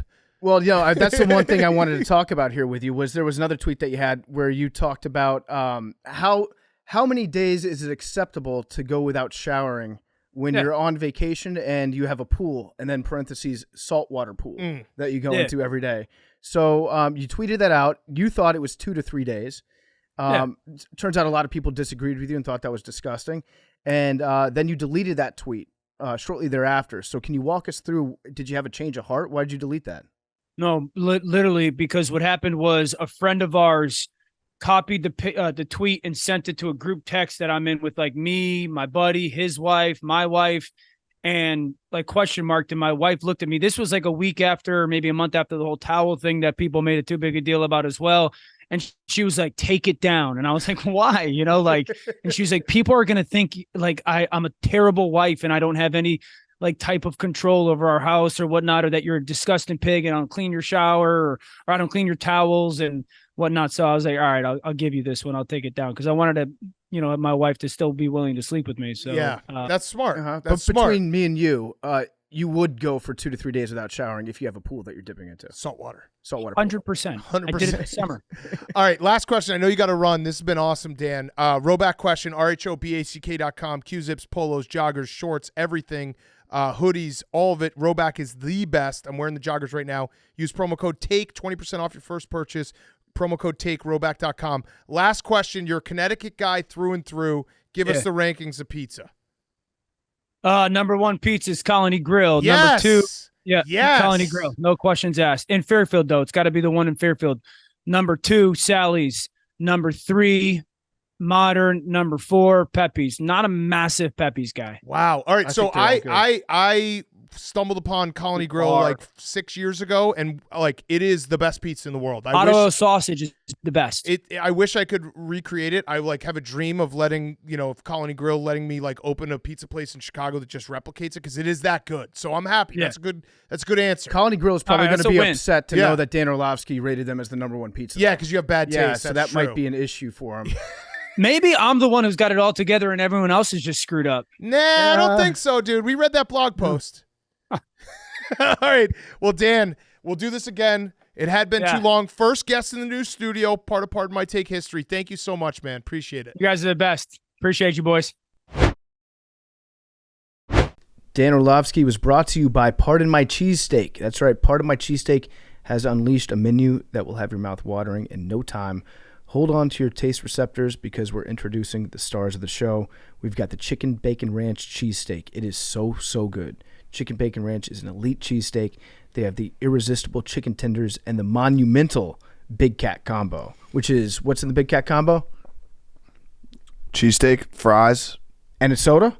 A drink. That's Big Cat's always ordering that. Fuck yes. The irresistible, monumental Big Cat Combo.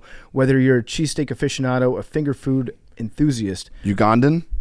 Yes. Yeah. Or if you're Ugandan, simply someone who values the art of comfort cuisine, this menu has something for everyone. I actually want to go to Uganda now. I've been meaning to take a gorilla trek and go see the mountain gorillas there. That'd be sick. This is a good excuse. Order now on pardonmycheesesteak.com. Also available on Uber Eats. And we're in stadiums. Great stadium food. Perfect stadium food. Check out Pardon My Cheesesteak. My son has named my car the gorilla car. Oh, that's sweet. Makes me feel so fucking awesome. I like that. Yeah. And my wife's car's the tiger car. It's pretty cool. That is sweet. Yeah. He's just like, you drive the gorilla car. Like, fuck yeah, I do. Fuck yeah, I do. I drive the gorilla car. All right, let's finish up the show. We have the new lottery ball machine about to be unveiled in a minute. But before we do that, Jimbos. Today's Jimbos brought to you by the one and only Snickers, the most satisfying solution for all those rookie mistake moments, packed with chocolate, caramel, peanuts, and nougat. Snickers is a go-to play when life throws blitzes your way. Rookie mistake, maybe you just need Snickers. Learn more at snickers.com/NFL. Snickers Ice Cream Elite. Hank. I had a golf tournament this past weekend with my dad and some buddies. I thought it would be funny to buy some exploding golf balls to prank someone by tossing them one of the balls if they needed an extra one. I kept the exploding ball in my pocket the whole round and eventually forgot about it. As I went up to hit on a par 3, I took what felt like my best swing of the day, and poof, I crushed the exploding golf ball. My friends and dad all laughed their asses off, and I proceeded to chunk and lose my ball on the next swing. Oh, it's a good bit, though. Exploding golf ball rules. It always plays. We need to start doing that to each other. Yeah, we got to start doing that to each other. Exploding microphones? Exploding microphones. That'd be good. Yeah. Would exploding cheesesteaks? Would it explode if you putted, or is it just like if you hit it? I think you have to hit it pretty hard. Yeah. You probably have to hit it pretty hard. Yeah. Although probably that would be funny. Yeah. Yeah. Explode. It's always great when they do the exploding golf ball on the gender reveal golf balls. Mm-hmm. It's like, wait, what the hell? I like when they just give them regular golf balls. Yeah. Or yeah, that's what it is. I'm stupid. Yes. Because you can always say like that would have been a hole in one. Like this guy was like, that was my best swing of the day. Yeah. Yeah. Yeah. I had tickets to see Shane Gillis. I checked my tickets on Monday to see when the show started and found out that the show was this past Saturday, October 21st, not this upcoming Saturday, October 28th. So I'm out a solid $350. Don't get to see Shane Gillis, and my wife is pretty convinced this is my fault. Well, it is. But also... At least it wasn't something she wanted to go to. Yeah. Well, here's what I'll say is that Shane, who we actually, people are like, when are you going to get Shane on? When are you going to get Shane on? We actually have had like a back and forth where we had to cancel on him once. He had to cancel on us once. We are definitely going to have him on. I told him anytime he wants to come up, so we're going to do that.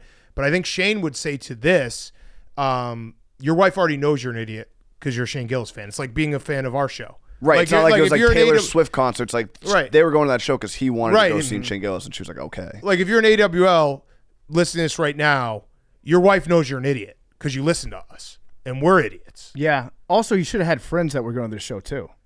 This should have been a group thing. Somebody would have caught this, but because it's anytime one guy is in charge of his own calendar, he's going to fuck it up. Yeah. You need like 3 or 4 guys to cross check all that. Shane does have a funny bit in his stand-up special that just came out on Netflix, which is very funny. It's called Beautiful Dogs, and he's like, how many women here are here because your husband or boyfriend is like, shh, listen to this part of the podcast. It's so funny. And it's like every single woman. So, yeah, she's used to it. Totally. Hey, boys, this past weekend I came to Chicago from Nevada for Raiders Bears and to bop around the best city in the nation. Let's go. One guy in our group had to go straight to the airport from the game, so put the other 14 of us in charge of bringing his bag home with us. 14? We didn't realize till our Denver layover that no one grabbed his bag, so it's still sitting in an Airbnb in Wicker Park. Biggest Jimbo move of the trip by far. Oh no. I'm going to say this is that guy's fault.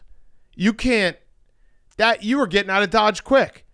Like, that's on you. Can somebody else bring my bag with And me? no one, everyone brings a carry-on. Like, no Right. one's checking bags. You're just going to, That would be the most take an extra bag. Yeah, that'd be the most annoying thing ever for your friend to be like, hey, can you make sure you grab my bag? Ship your bag. I actually Ship it. don't think it's that big of a deal because Well, you you're know where it nice. is. Well, you're nice. You know where the bag is. It's not lost. Oh. You just call the Airbnb person to ship it for you. I would they're just not gonna get do rid that. of I'd all rather this stuff. than it being missing. No, I'd just be like, fuck it. If I'm the Airbnb, The bag. I'm like, no, I can't find it. It's not here. Yeah, because then Somebody I else have to must ship have taken it. Nah, fuck that. Yeah, that bag's gone. That bag's gone forever. But you the guy who did that is the real. Yeah, like, he it's- can't be mad at you. Yeah, your friends are not responsible for your bag. Especially if it wasn't one person. If he was just like, will someone take it? Yeah, right. Yeah. You got to assign someone. Yeah. So that is that guy's Jimbo. Yeah. It's not your friend's Jimbo. Yeah. Yeah. Yeah. Last one. Sup, fellas? I was listening to the podcast at work, and one of the producers said he worked so hard during the fall and winter that he's going to take the summer easy. I work 10 to 12-hour days year-round and figured, hey, I work hard too. I should do the same. I went in and told my boss this, and she laughed me out of her office while calling me an out-of-touch millennial. Huh. Is she right? Interesting. Hank, are you an out-of-touch millennial? The I think you are. ages always mess me up. Yeah, with like I don't- millennials, I don't think he's a Zoomers, Gen millennial. Z. Oh, you might be a No, you're millennial. millennial. What year were you We're born? 93. We're the oldest millennials. Yeah. So then Hank could be a millennial. Or no, we're the. Oh yeah, you're right. Yeah, we're the oldest millennials. 93? Yeah, you might be. It might be to 95. Let's see. Generations. Yeah. Hank. This is a millennial office. So- we gotta get over Question. the old. I don't want to. Anyone born between 1981 and 1996. Okay. Hank is an out-of-touch millennial. Yeah, you are. Hank, question about your strategy in terms of work, taking it off all summer. Never said that. What Friday this summer will we be making up you missing Sunday? What do you mean? Well, you Like missed a show. which Friday? Which Friday are we going to pick in July or August that you're going to come to work because you're making up the time for an NFL Sunday? I'm sure there will be like one. Okay. All right. Well, I would like you to declare it beforehand. Okay. Like, this is the Friday. Remember October, whatever it was, 22nd. I'm working today like it's October 22nd. Fun. Yeah. So you stay here till 1 a.m. on a Friday Yeah. And I'll stream. because more. that's I think that's it a should- full work day. I There's think- no weekend there. I think it should be July 5th. I think that's the one that you should do. You should pick one where there's weather in the forecast. Or No. rain in the forecast. Yeah, Weather- there, no, there you is have to rain. pick it- Right now No. on the calendar I'm looking at, Jake, there is rain expected for Friday, July 5th, 2024. I think Hank should come in for that one. No, this is like NFL flexing schedule. You have to declare it 12 days in advance. And just pray that it rains so you don't miss out on golf. Well, wait, that's the beauty of this office. I can just golf here and stream. No, you have to treat it like it was October 22nd where we're in the old studio, so there's nothing to do. Hank should actually have to watch all the football from that day. Yeah, you should have to. You will live stream it. That's a perfect live stream. We'll get the red zone from that day. And it works out because the Patriots beat the Bills. Yeah, So, yeah. yeah. It's a great day. Okay, are we ready? Jake, do you have any retractions? Question mark. There's a few. So are we making this just retractions or retractions, errors, and omissions? I think it should be, well, they're all kind of the same thing. It should be retractions, but then we get to declare whether or not we actually retract It's it retractions after question you, mark. after It's just you like- correct us. adding Yeah. context. to No, things, no, so- no. It's just did we fuck something up? Okay.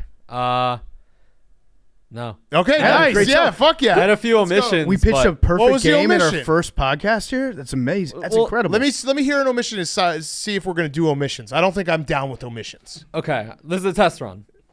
Nick Saban, so in addition to LSU they have to beat, they still also have road games at Kentucky and at Auburn in the No, Iron Bowl. not doing omissions. Not doing omissions. And then also Connor Stallion's Venmo to Michigan recruiting staffer with the caption GA the day before Georgia played Ohio State in the Peach Bowl. So That could he's very mean bad at anything. hiding it could mean things. literally mean anything. anything, General yeah. omission.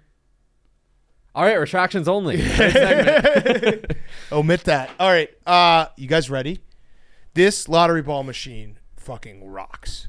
So, we're never going to lose a ball again.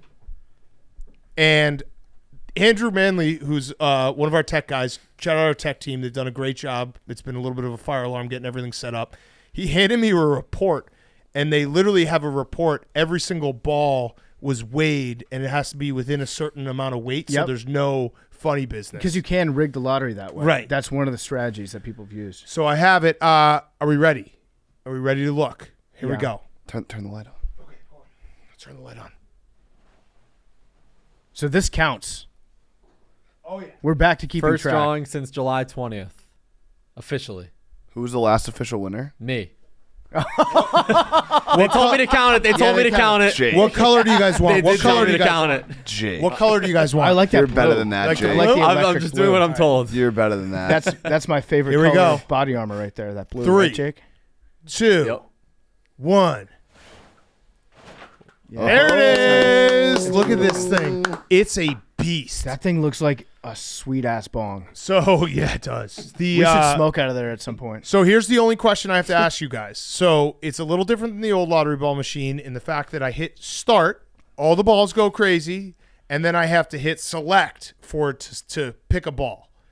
How much time should I wait for the select? 5 seconds. 5 seconds. All right. Okay, are you guys ready? Yeah. Numbers. Hank, have you ever 17. gotten this? 18. Hank, have you ever gotten this? I'm gonna No, 20. have you? I've never gotten this. Yeah, but I Have you? listen. 3. Yeah, actually, I did before. PFT of you? Yeah, I did. You just weren't here. Yeah, you weren't here. This was actually on Sunday when you were I'm on so vacation. excited. We This came is over back here in and our ran a bunch of lives. I'm simulations. so excited. All right, what was your number, PFT? I took 20. Okay. 69. Memes, you ever gotten this? Nope. Max, what's your number? 3. 18. What did you guess? 17. I'm going to go with 56. It's going. That's nice. It's Those loud. balls are Oh, bouncing. It fires up You so like those fast. balls too. clapping, Jake? All right, I'm going to hit the select. Ready? Oh, 72. It goes up fast. Whoa. 72. That thing can suck. And it then took watch another this. one up there. Yeah, it drops. Then watch this. Then you just drop it. Release. No, wait. Oh, reset. Boom. Oh, that sound is crazy. Yeah. Should we do one more? Yeah. Let's just do I'm one not gonna. more. I kind of miss like the Shut up, Max. anticipation. Shut up, Max. Oh, Max. So we can make it a few more seconds. Max, prediction for tonight because people are going to be listening to this part of the show, and I want to make sure it's in the lottery ball part. 7-2. 7-2 Phillies. Phillies. Okay, I thought I've you were been going to predict the Diamondbacks. What? No. Okay, no. all right. Well, I just wanted to clarify. Also, right. there's another curse that What? PFT didn't talk about with baseball. Crucio. What's that?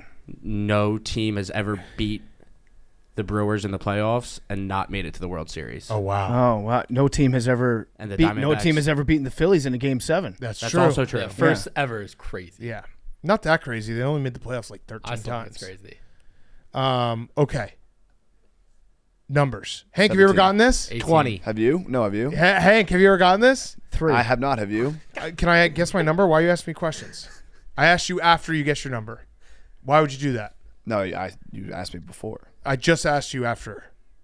Hank, have you ever gotten this? No. Okay. Have you? 17. I haven't get my number yet. 17, 3, 18. 18. 69. 69. I don't like what you're doing, memes. Memes, you've never gotten any of the lottery ball machine numbers. I'm going to guess 27. I can see 3 right there. No. Yeah. What just went? 72? Oh, 7-2, Max. That's why he did it. Oh. No, that wasn't why I did it, but I have picked 7-2 for every time you've asked me in baseball. All right. Must win. 27 is my number. This is must win, yes. Thing powering up. Feeling They great. really fly around. I just want to watch it for a second. You have to look away when you hit the button, though. Look at this. I will, but look at this. Wait, how do I change it to the other ones? I don't know. We'll figure that part out. All right. 31. 31.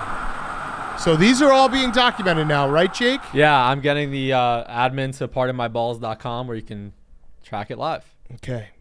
Love it. Love you guys.